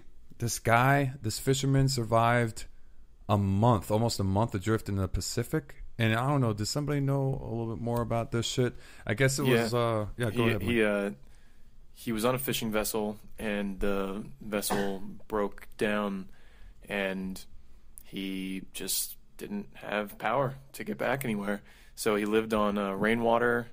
And fish, right? And Raw fish. Yeah, he fished. So this is like some So life, he had his life pole of with Pi him, I'm stuff. guessing. Oh, yeah. It was okay. It's just the motor quit. And he was way out there. Like 435 miles from like his inland home or whatever. And the only reason that he was found was because another fishing vessel saw a flock of birds, and they were headed towards the flock of birds because that's like indicative of large groups of fish. And they ended up seeing his boat, and he like started signaling them, and they got him. Yeah. So, but he was a month at sea, but if you read the rest of the article, which we'll have it linked up, they had two other stories in there that were crazy. Like two guys were at sea for 180 days. Yes, I saw that. And then another few guys were out there even longer. Yeah. And just incredible stories, man. And like the only reason that they made it was because they actually washed up like on shore. Like the currents just finally carried them. And they were one of the vessels that broke down, that the guys were out there for like 180 days. It was from the same town, fishing village, that this guy was from. Yeah. So Sounds like I don't know who's working on their boats. Pretty fishy mechanic. Ooh. The pun. Oh boy. Yeah. What's crazy is, I mean, these guys, they were saying that they were like surviving off of rainwater, but they had a drought. So the last couple days before they got picked up, these last dudes, they were drinking seawater, and it was making them go a little kooky, as it happens. So you no pee in my bueno. mouth, I'll pee in your mouth. Gross. It's for survival, bro. But being lost at sea is probably got to be one of the scariest stories that we could possibly imagine on this earth. Hopelessness. Just the vast ocean, man. Like, you don't realize how big that shit is until you're surrounded by it. And like in I realized right away. I have a tremendous amount of respect for the ocean for that very reason, bro. It's like that, dude. You're so insignificant in the ocean, man. It's ridiculous. Power, man. You're just passively putting yourself back into the food chain, going into the water, and it's like you're not really the biggest fish anymore. You don't have the abilities that you have on land. You're confined to your boat, and if you don't have a boat, well, then you're fucked. Exactly. You're completely out of your element. Well, I've been to Hawaii, and I remember when flying there, flight's forever, but just looking at the little map on the screen that shows you like where you are over the ocean, I'm like, we've been flying for like 2.5 hours, and we're only halfway like there over the water. And I'm just thinking to myself, like, what if something happens to this plane and we go down on the water? Do you know how long it would take to get a search and rescue team out there? Oh yeah, but longer than the sharks to get to you, right? Yeah, F-18s can't land and help you out. They can get out there in a couple of minutes, but that ain't going to help you. But you then get once I got on the island, I remember thinking like, I'm looking this way and there's just nothing. This way, that way, just you're out in the middle of the ocean, and it's just weird to think about. Like, like there's things there, you feel safe, but I don't know. It's like anxiety attack city a little bit right there, bro.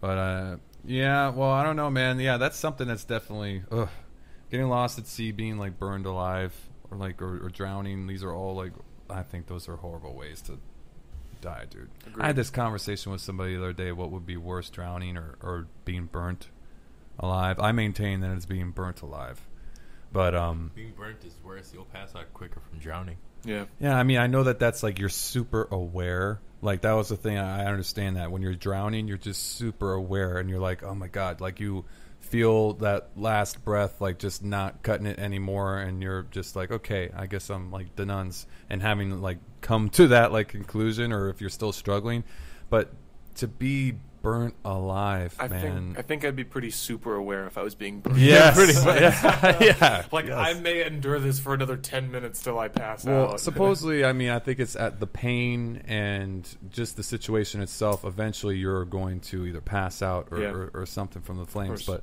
unless you're one of those protesting Buddhist guys that sit there silently and burn themselves. Or if someone's burning you alive with like a Bic lighter or something, slowly but surely, Yeah. Ugh. It's fucking horrible. Well, this is something else that like popped up in the news, and this kind of interesting little like topic surrounding this. But the first working 3D printed gun, has and it's causing a lot of controversy. Yeah, they fired it, man. And this guy, what's kind of I guess what this guy did is in order to make it, because you can't legally have a gun where it's completely undetectable. So he put like this little 6-ounce chunk of steel in it to make it like legal, because that was the only way that he could keep it legal under the curtain, like the current guidelines. But prior to that, all he had was a nail in it. That was the only. It was piece like a of firing metal. pin. That was the right? firing pin. Yeah, It was just a standard like size nail, Yeah. and that's all he had. But yeah. And when he first designed it. Did he say why he designed that weapon? Yeah, he actually designed it because he was trying to prove a point. What point was that? Well, he's been arguing with the government for a long time because he's like printing like magazines, like high capacity magazines and stuff with 3D printers, and he's just basically saying to the government like, you can't take this stuff away from us. Like, this is his retaliation to the government, like finding ways to use technology to supersede their laws. That seems he also made the point that stupid. you cannot ban a box in the spring. Right. Like these are just items. They're not lethal in their intent. And it's a fucking box and in you a magazine. Can't, and you can't like now it's a digital file. So like, how do you say like this digital file is illegal to download? You know, I think that's the other thing as well. It's like a double entendre. Like there's layers of it. And this file for this gun was downloaded over 100,000 times. It's been on like the Pirate Bay. Yeah, it's on Pirate Bay now. Exactly. A bunch of different websites. So he took it down off his site, but in his statement he said like, I win. Like, I have won this battle. Like, what you guys did he are done. win? I don't understand. And for me, this seems like a really like terrible idea. It seems like such hubris, though. It's an option that like he's trying to maintain that citizens have an option. If they do everything to take away all of any of your rights to be able, like, you know, the Second Amendment to protect yourself and your family. While I understand the right to fight for your desire to kill yourself, I am not always going to think it's a smart idea, especially in a case like this. This is one of those things where, like, you're like, think about what you're doing and how far the implications of what it is that you're doing can go. You are creating an undetectable weapon, okay, that can kill people instantly. This is not. It's one of those things where it's like, I get what you're saying. People are stupid. It's like, you know, you don't blame the tool, blame the person who uses the tool. But a gun is a tool that is made specifically to cause harm. So it's a little bit more difficult to defend in that regard. So while I do understand, yes, fight the power, yay, but at the same time, you just gave the entire world an untraceable weapon to kill people with. See what I'm saying? Well, now, yeah, they're currently trying to push this new legislation to make it like illegal. Last Sunday, the Senator Chuck Schumer from New York, he endorsed a bill entitled the Undetectable Firearms Modernization Act that would bring that earlier 1988 law, the Undetectable Firearms Act, bring that up to date to where it bans 3D printed guns that have no metal and could therefore slip through metal detectors. But whether he makes it or someone else makes it, someone's going to make it. It just happened to be done by this guy. And that is the problem. But dude, that's the thing. The point. 3D printing is like a whole issue. It's going to be a huge issue going forth in the next 5, 10, 15 years. It's getting like a solid like guidelines where people can actually do this and not get, you know, the government or whoever so far up their ass where they're having to deal with so much legislation and all this bullshit. Because, I mean, and again, if it's guns now or whatever, what's going to be the next thing that they're going to, the government sees fit that is not right for people to be able to make? Or you wouldn't download and print a car. But that's the purpose Yes, I of a would. government, though. I mean, I understand. I do know that I will firmly agree that the American government has gone way too far overboard. But that is the purpose of a government. The purpose of the government is to ensure that the people as a whole are moving in the correct direction, and not only with like healthcare and stuff like that, but it would also like socially and, you know, to prevent us from killing each other. That is the purpose of the government. Isn't it interesting though how that sometimes they can pick and choose which things the battles they really fight though? I mean, that's the only thing. Though. Yeah, I know. I'm just saying that, you know, it's not like, again, like intent and realizing, yes, it's like you don't want everybody out there having an undetectable gun. Like, that's common sense, and I completely understand where you're coming from. Totally. But I think that it is an interesting argument. It's an interesting thing to see how it's going to pan out, because it's not just going to be guns. It's going to be a lot of different things. People printing out new car parts and shit like that. Who knows? Anything that could come out. It's just interesting to see how it could work out. The thing with me is I understand human potential. Human potential has... And just as far as it can go good, it can go exactly as far in the opposite direction. Sure. So this idea is like, yeah, fight the power, undetectable guns. Now, what if some terrorist organization gets undetectable guns and disseminates them amongst its followers? Feel me? So it's like, this is all well and good, but it's like, this is one of those things where it's like, hubris, man, hubris. Just because you can doesn't mean you should. Sure, I understand that. Again, they're like shipping untraceable guns down into Mexico, like legit assault rifle guns and shit, and like it's like that. Look at that other side of the way that the government looks at it. I don't know. I just think that it's like interesting how they pick and choose certain things. They don't want it in certain people's hands, but they want it in other people's hands. And this gun, it's not like a practical gun. Like it takes the smallest bullet possible. It's a 22 caliber. And it's like the smallest cartridge possible. It's like a glorified pellet gun. But that doesn't really matter, No, I know. Prototype stages and right. shit. And then like, so it doesn't have a clip. It's a one shot. You have to load it in the barrel. You lock the barrel on. So like, it's not very practical for like using it as multiple shots. Single shot, it's undetectable. You know, you're gonna have to put that thing right up to someone's forehead to kill them. But I mean, I don't know. And here's another, just to get through this, and there's a couple. This goes into India, the latest cell phones. We're going to talk about that after. But the FBI now, to internet providers that they say you got to spy for us or face a $25,000 a day fine. Pretty much, the FBI proposed this new thing will compel internet communication companies to hand over information or pay a fine. And again, this is like one of those things where it's interesting just to see.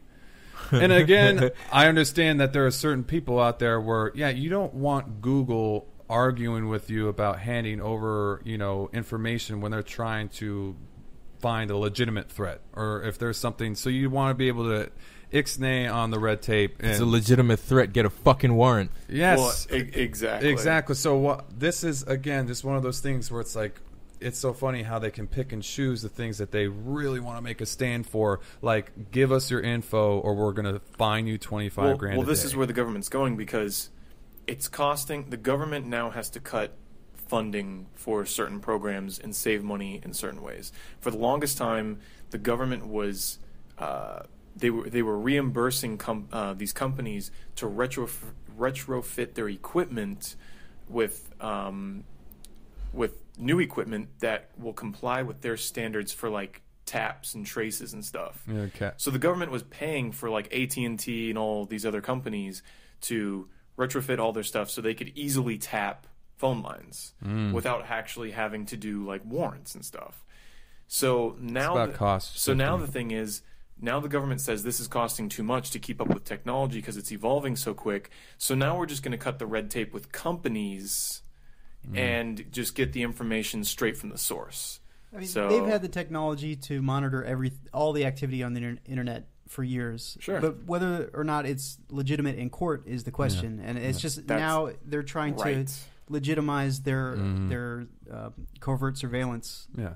To if anything, I mean, you have crazy people like people like Alex Jones will sit there and tell you that most modern warfare is all psychological based. It's all information based, and I guess the thing is, since 2006, they had these court orders under the act, like include the internet access providers. But existing law could only instruct internet communication providers to offer technical assistance to law enforcement, which that gives the tech companies or whatever some leeway if they're uncomfortable giving that information up, where they can just say they were unable to make the technology work the way the FBI wanted. But under this new proposal, that wiggle room is gone. And the FBI officials can notify a company they want a wiretap, whatever it may be, that they need the tech surveillance to be ready in 30 days. If not, the fines start.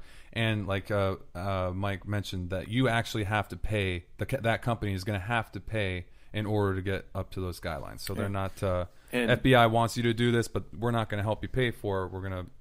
you're going to foot the bill. Talking about like warrantless wiretaps and stuff. Look at the Patriot Act. You know, they hopped on what happened with 9/11 and capitalized in the best way possible. Well, now what's happening is they're talking about cybersecurity threats, and they're getting everyone primed. So whenever a cybersecurity threat does happen and the Western Seaboard or something loses power for like 3 weeks because the power grid gets taken down by, you know, some alleged person or whatever, you know, then watch legislation gets passed really quick for a cybersecurity threat, cybersecurity bill. And even though right now, like, it's being stopped, you know, it's like it's getting a lot of resistance. Once you have some sort of action there, something to get behind, then people will start clamoring for it, and then you're gonna give up more rights. Yeah, you know, so it's and you see, it's funny because they usually give up more rights for the false sense of security, but it's later proven time and time again that those rights that you're taking away, it's not for anything other than to have your rights taken away. Yep. Yeah. And they got a very slippery slope when you start banning things like printable objects and literature and books and things. It makes it illegal to think. And once you have like separated those people that have like critical thought capabilities and you deem them as terrorists or something just because of the things that they say, you have the license to just put anybody away for an indefinite amount of time under the guise that, oh, they're a national security threat, which is such a loose definition of the term that it's not fair to anyone. I saw some like list. What is it? The other countries that have that law is like North Korea. You know, the countries on the list, Cuba, they were not exactly you know, countries to be modeling our you know, our infrastructure, our laws according to them. And you see in India, they're launching these monitoring systems to track all calls, texts, and online activity. Now the latest, the cell phone unblocking bill proposed significant digital copyright reform. Well, I like that because digital copyright reform is stupid and it's mostly restrictive. I think what India is doing is pretty interesting. I don't agree with it, but I think it's interesting how they were able to install all this equipment and stuff, this monitoring equipment, for $500 million to monitor over 1 billion people. That's impressive. Well, I thought it said that India's government is spending just short of 74 million. Oh, I thought okay. No, my bad. Yeah. So 500 million for all this technology to monitor everything digital. That's impressive. Yeah, that is pretty crazy. I mean, like, talk about, you know, and they don't exactly. Bang for their buck. They have no shortage of citizens. Well, I guess citizens who have access to that technology. If you watch that Vice show on HBO, they just had this amazing piece on in India where they have these guys in 27-story, like, billion-dollar homes looking down over the slums with like literally a million people in one slum, like just this square, like however many acre block. It's just amazing to see that shit going on in India. Like you said, I wonder how many people actually, out of all of the citizens or whoever, whatever they will refer to them as, if they actually have access, how many people do? It kind of makes you not want to live on this planet anymore. Dude, just move to Mars. Well, and it's amazing to see things are like that are still happening. I mean, the Middle East, and Europe, and all over the place. Do you think India outsources their tech support lines? Like to India? Yeah, they keep calling, like they call, and like someone in Brazil picks up, like, stupid Brazilian doesn't understand what I'm saying. You know, how do Indian people outsource? Well, they probably don't need the outsourcing because they're smart enough to read the instructions that come with whatever technology they're using. Troubleshoot. Exactly. They're smart enough to turn the computer on and off again before calling customer support. I love troubleshooting logs because I've had this happen a few times where you get to a point in the process where there's literally nothing left for them to do, and they're just like, I'm sorry, sir. Like, I can't help you anymore. Bye. And they just hang up. It's like, no, hold on a second. Like, let's talk about, like, can I talk to a superior? Nope, they can't help you either. Bye. They just, like, hang up. That's perfectly understandable, man, because I work in customer service, and there are certain problems that cannot be solved from the customer service end and can only be solved from the customer end. And if we go through and tell you we go through all the steps, there's nothing we can do, it has to be done on your end, then unfortunately the call cannot go any further. Yeah. And I have a lot of customers that end up getting transferred to me like that, where it's like, you need to delete the cookies on your browser. No, you got to make the site work now. I paid for it. You make it work. I was like, well, I can't go onto your computer and delete your cookies. So you can cancel your account and get a refund, or you can figure out how to, or you can Google it. I tell people that all the time. I was like, dude, it's like, I can walk you through it, but just Google it. But sometimes the problem cannot be solved on the customer service end. Pull up a link on your end and just be like, okay, go to YouTube right now, type this in. It won't work. And you've follow already this video. gone too far. Like their customers, when we'll be like, all right, what browser are you using? What is that? Okay. When you click on the internet, do you click on an E? Do you click on a blue E, or do you click on an orange circle with a blue thing in the middle? It's like, it's really that bad. I couldn't do that. I really couldn't. Patience, bro. You have patience for that job. I remember, I felt that a little bit when I worked at Amex. Just people calling. I'm like, oh my god, are you really? This is what you know what it about? is? It's because somebody fucked up and said the customer is always right, and in this country, that is a dangerous thing to say. Yes. They're not over entitled. Stupid customer's people always is one an of the asshole. worst. What was that from, or whatever? All right. Well, let's in an effort again to power through science. In this week's science news, 78 people apply to leave Earth forever to live on Mars. 70,000. What did I say? 78. Oh, my bad. So is this like the beginning of WALL-E? Like we're all getting ready, primed, ready to get in our ships and leave We need Earth? a few hundred more pounds apiece. Dude, our space cruise ships. Yeah, man. What they're trying to do is Mars 1. They're trying to land 4 people on Mars in 2023 as the vanguard of the permanent colony, and with more astronauts, I guess, arriving every 2 years thereafter. And they've had 78,000 applications in 2 weeks. I guess they're trying to shoot for like 500,000. And so if you guys want to go, you can literally apply for this. You can go, and I think it's $38 for anybody in the United States. It ranges from $5 to $75 depending on the wealth of the applicant's home country. But this is just a money-making scheme. None of us are in our lifetime are ever going to be eligible to go to Mars. Let's say, all right, now hold on. Let's say you sign up now. Okay, you sign up, and then they say, okay, it's 2050. We can go to Mars. How old are we all going to be?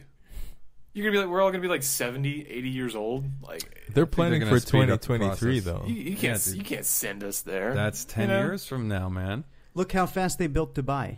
In 10 years, they built an entire city in the desert, and it's a glorious bastion of money. Imagine if they did the same on Mars with the colony. It would be some straight up Douglas Quaid fucking Total Recall shit. What's crazy and how they're going to get the money for this is they are going to have like let me see here. They have like this whole thing planned where they're going to put it on TV, and they're going to whittle it down from like, I guess the viewers are going to pick 50 to 100 candidates from each of the 300 regions around the world, and by 2015 it'll be lowered to 28 or to 40 candidates. It's basically Mars Survivor. And they're saying an audience vote will pick one of these groups of 4 to be humanity's first visitors on the red planet. And when you get voted off on Mars, they just kill you. They just jettison you into space. If you're looking to fund something like that, it's not a bad idea. I mean, put it on TV and let all the advertisements, because I mean, it is kind of something that could potentially be interesting. Or they're going to pull like a Mark Burnett and make it like Survivor or something. That's a little short-sighted, though, don't you think? Like to think that we're the first ones there, like. Well, I mean, yeah, who knows? But no, I mean, they're not saying, at all. they're saying what that proof humanity, do you have that there's been people before us and we humanity's haven't been first able visitors. to do it? That's something that, like, they're playing to the crowd here of current understanding. So yeah, they're saying the first visitors, at least the ones that we know of. Now that first colony that goes to Mars, I would never be on that ship. What are you gonna do? Like, fuck that. Oh man, today I'm going to. And it sounds like a lot of other companies are trying to make similar plans. So they're gonna like combine their colonies, or they're gonna like have some posted up at different spots. Decals. Here we go. We're gonna start colonizing Mars, and we're gonna have wars on Mars. I would create the first craft brewery on Mars, and I would sell Mars beer back to the humans. On Earth, that's funny. And I would make millions. Could you imagine being the first what would person you spend to it smoke on, though? in space? Because you'd be on Mars. That's a good point. I don't know. Give it to the fam. You buy some more land. Lol. Oh my god.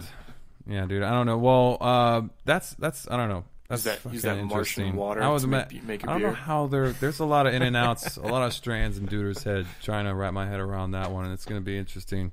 But Maybe they're going to use Hots. this new superhuman mask, and they'll be able to get Rico, this is superhuman right up your abilities. alley. The superhuman mask. Yeah, this guy. Have you guys seen this? There's a video if you guys super I didn't criminals That's right. and Cybernetic people and cybernetic shit. criminals in 2015. Look it up online if you guys haven't seen this yet. It's a company Eidos, EIDOS. Not the gaming company. Yeah, No and relation. At least I don't think so. what they do, they've got this thing where it covers your ears, mouth, and nose, and uses directional microphone to give the wearer the ability to hear isolated sound in a noisy environment. Like, for example, you could target a person in the crowd and clearly hear his words without the surrounding noise. And the other one is worn over the eyes. And this captures video and sends it back to a computer, which can apply a set of effects that you choose in real time and send it back to the wearer. So, for example, you could use it in movement patterns similar to the effects of a long exposure photography, or if you were analyzing like some sports or some shit, or lots of different applications. You But have, it's like thermal imaging, like a predator. yeah, and we could like I don't know, dude. Think of like See the walls. I guess what they said, like, we're used to controlling the world around us to find the settings that suit us best, while technology advances to aid us, and our physical bodies remain the same. What if we had the same control over our senses? If we could just adjust them in real time, what experiences this would make possible? Dude, that combined with Google Glass sounds awesome. They were talking about if Google Glass, for example, could That's be too much paired shit on my head, with man. it. I wear glasses as it is, you know. Like I don't want to walk around with a bunch of like heavy material on my neck. But what if you had like mask on. superhuman abilities? What would you Hello. like? What would you want use it for? What would you be able to gain from wearing like technology like that? And think of if it could be like somewhat discreet, and you're not walking around like with a mascot head on your head or something. You can pick out who farted in a crowd. What could you gain? The practicality of shit like that really applies to the future, you know, because again, this is a prototype technology. You can't look at prototype technology like it's the car, because when the first gun came out, when we're talking about guns, the first guns came out, we had to manually load it with coppers and pebble and shit. So with this information, it's good because of where it could go, because it's pretty much like the Iron Man mask is kind of how the article was written, and it's very similar to like a prototype Iron Man mask. It has the video that records shit. It has the coolest thing that I thought about it, that I saw about it, which was the best application that they kind of showed for it, is like let's say you had the ear shit on at a concert. The cool thing about it is it has with the two earpieces, and it also has one that comes for your mouth, through your mouth, as far as yes. the audio is concerned. And what it does is it runs it up along your jawbone, so that when you hear the sounds, it sounds like it's in your head instead of you hearing it through nice. your actual ears. And the example they gave on the video that they had was like, you go to like a concert or some shit, and you know you want to silence out all the enemies and enemies. You want to silence out all the rest of the crowd. Warp capabilities Focus, in war. Just directional, like Right. focus the And microphone. they were choosing like specific members of the band, specific instruments, crazy. and highlighting just that one thing and listening to Or it. the army that intense. you're fighting. Think of the military applications. Well, I'd rather not, actually. I'd really rather not. The People kill each other in too many creative The ways. problem with this mask is Jarvis doesn't come with it. Siri comes with it. So that's a big downside. Yeah, man. We ended up seeing Iron Man 3 the other day. It was Would nice. you guys? I know that it's like I still think that 1 was the best, but yeah, I don't know. I think it was kind of pretty much on par with 2. I think 3. I really enjoyed 3. I think it's the funniest out of them. I agree. need to see it again to really like. I agree. Yeah, think I need about to see it. again, But too. dude, one scene in the movie. I'm not going to spoil anything, but there's one scene in the movie that was the most realistic thing on the planet, and we've all seen it, right? Okay, yeah. so I mean, like the scene. Spoiler alert! If I mean, you don't want to hear it, if you've then- seen the previews for it, it's fine. But the scene where they're falling out of the airplane, out of the aircraft, that was done really well, dude. Impressive, Yeah, straight that was impressive. nice. We'll talk about that later on whenever we can do like a spoiler cast or something. But Nice. Yeah, well, moving on real quick, just to wrap up the science. Carbon dioxide levels in atmosphere passes symbolic mark. We're all gonna die. Over 400 parts per million, which hasn't been done in millions of years. Yeah, what's the deal with that, man? The implications of this. I Just wasn't stop able to breathing. look up a whole lot about it. I know that they were saying that, I guess back then the climate was a lot warmer than it is today, but there's these It levels. means global warming is real. Really? Well, it means we're going to have a lot more serious weather effects, and we're not going to have the normal stable weather that we're used to. Well, yeah, man, it's like a combination of, again, I think that there is something to the fact that the Earth goes through cycles, but I think, again, the hubris involved in thinking that we do not have any effect on the way that this Earth is changing is ridiculous. So, yeah, the two aren't mutually exclusive. It could be a combination. We could be really fucking shit up right now without even really knowing it. Again, a good site to visit if you want to learn more about this and how carbon dioxide levels affect humanity, go to 350pp.org, I believe it is. 350.org. Let me check here. Yeah, figure that out. Yeah, because I want to look that up. I don't know that much about this. I'll be honest. I'm pretty ignorant about this subject. 350.org, 350 parts per million, which would be the ideal living conditions for humans on planet Earth. I don't even know what that means, but... The carbon dioxide levels in the atmosphere. Mm-hmm. Well, yeah, I mean like the BPs or whatever, the ppms? Parts per million. Parts. Oh, okay, my bad. So I'm reading this as you're talking, sorry. Thanks, man. My bad, dude. I'm an asshole. I'm sorry I fucked up. But basically, humans should strive to have more of a equilibrium when it comes to our environment, and the carbon dioxide levels that we're pumping into the atmosphere are far too much. Yes. We need to curtail this to a more survivable level if we're going to stay on this planet. So thanks. 350.org, check it out. Contribute if you can. It's a definite it's a global movement to solve the climate crisis, outsourced to humans. So well, I mean, I guess that's interesting, man, and thanks for kind of explaining that, because, again, like I said, I don't know what the fuck that means, but that is obvious implications on what's popping off here on Earth. It just keeps on adding to what we're doing, affecting the agriculture, the atmosphere, the ecosystem. The last time that the carbon dioxide levels were at this high was 3 to 5 million years ago, before humans ever existed. Yeah. So, I mean, we definitely need to curtail our gas. Fossil fuel usage. Get educated. Speaking of getting educated, this kid goes off on this teacher in the classroom. If you guys haven't listened to it or heard it, check this kid out. I think this kid deserves like a medal of some sort. The woman is obviously this teacher. She's a product of this bullshit education system that she just hands out pamphlets to these kids. And this guy is trying to say, like, listen, if you want to be able to actually teach these kids, you have to do it in a different way, actually try and reach their heart rather than just handing them some pamphlets and getting them to answer the questions to your answers that they want answered. And everything, something that drives me crazy, I cover all the time, is all the schools in Florida and all over the nation. Everything's based off of FCATs and these SATs, and basically that's how the teachers and the students are all being judged, by these test results. And you either have good teachers with, their hands tied behind their backs, and they really can't do anything to really teach these kids, because if those test results to those answers aren't high, then they can lose their job. The school doesn't get funding. The school doesn't get funding, exactly. Or they're just fat pieces of shit sitting there like this lady taking a paycheck, like she works at a toll booth and handing out pamphlets to these kids. But again, the problem, no personal interest in these kids individually. It takes this.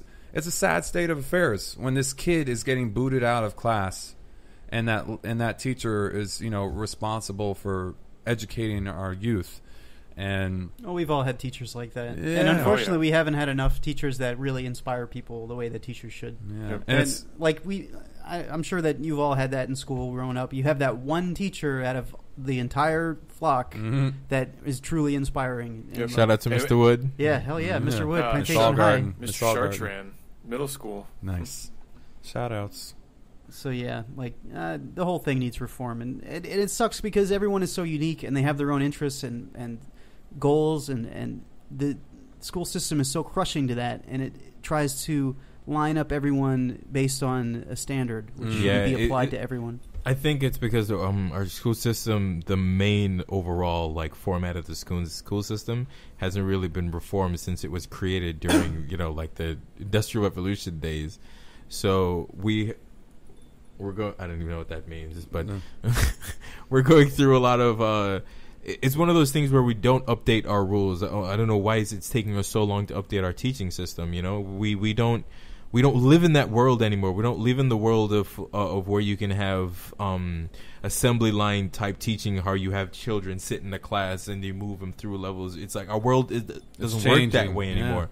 Information isn't presented to us in that format anymore. So trying to teach that way, is you're going directly against the grain as to how these kids are programmed to think and work. Put a lot more effort into this than you want to. I mean, the thing that really sucks is putting your children in public school. It's like the odds of them actually getting an education is like what, 30%. It's pretty sad. Of course, it ties it into the quote of the week here, just to wrap things up nicely. It was from Plato. Do not train children to learn by force and harshness, but direct them to it by what amuses their minds, so that you may better able to. Oh man, who wrote this? So that you may be better able to discover with accuracy the peculiar bent of the genius of each. Exactly. That's so on point.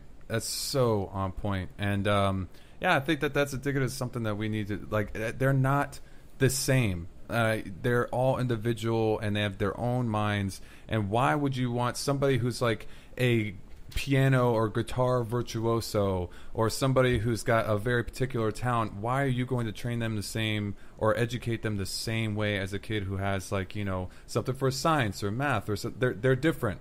So therefore, they should have different forms of education. Obviously, there's a certain set, curriculum that all kids should be able to understand and learn. But how are you going to put all of them through the exact same system of education? It's just, yeah, man, it sucks. We need to update that shit. Yeah. 2013, And again, that's all why they don't want to. Well, we'll leave that for you to decide.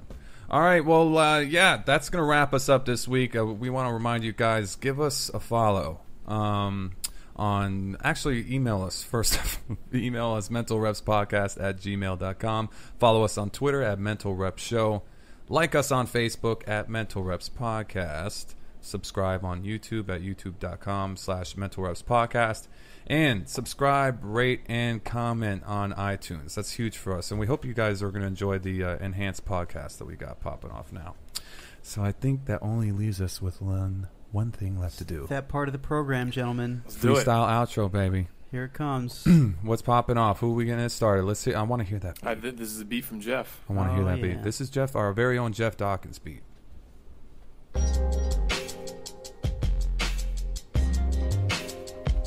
Don't all start at once. That's kind of that beat is laid right. back, That's what sexy said. beat. I like that shit. I'll kick it off. Mental Reps Podcast, Episode 8. Noah getting ejected for his belligerent hate. Be careful the next time you go on a date, because the movie theater will say it's just a fake.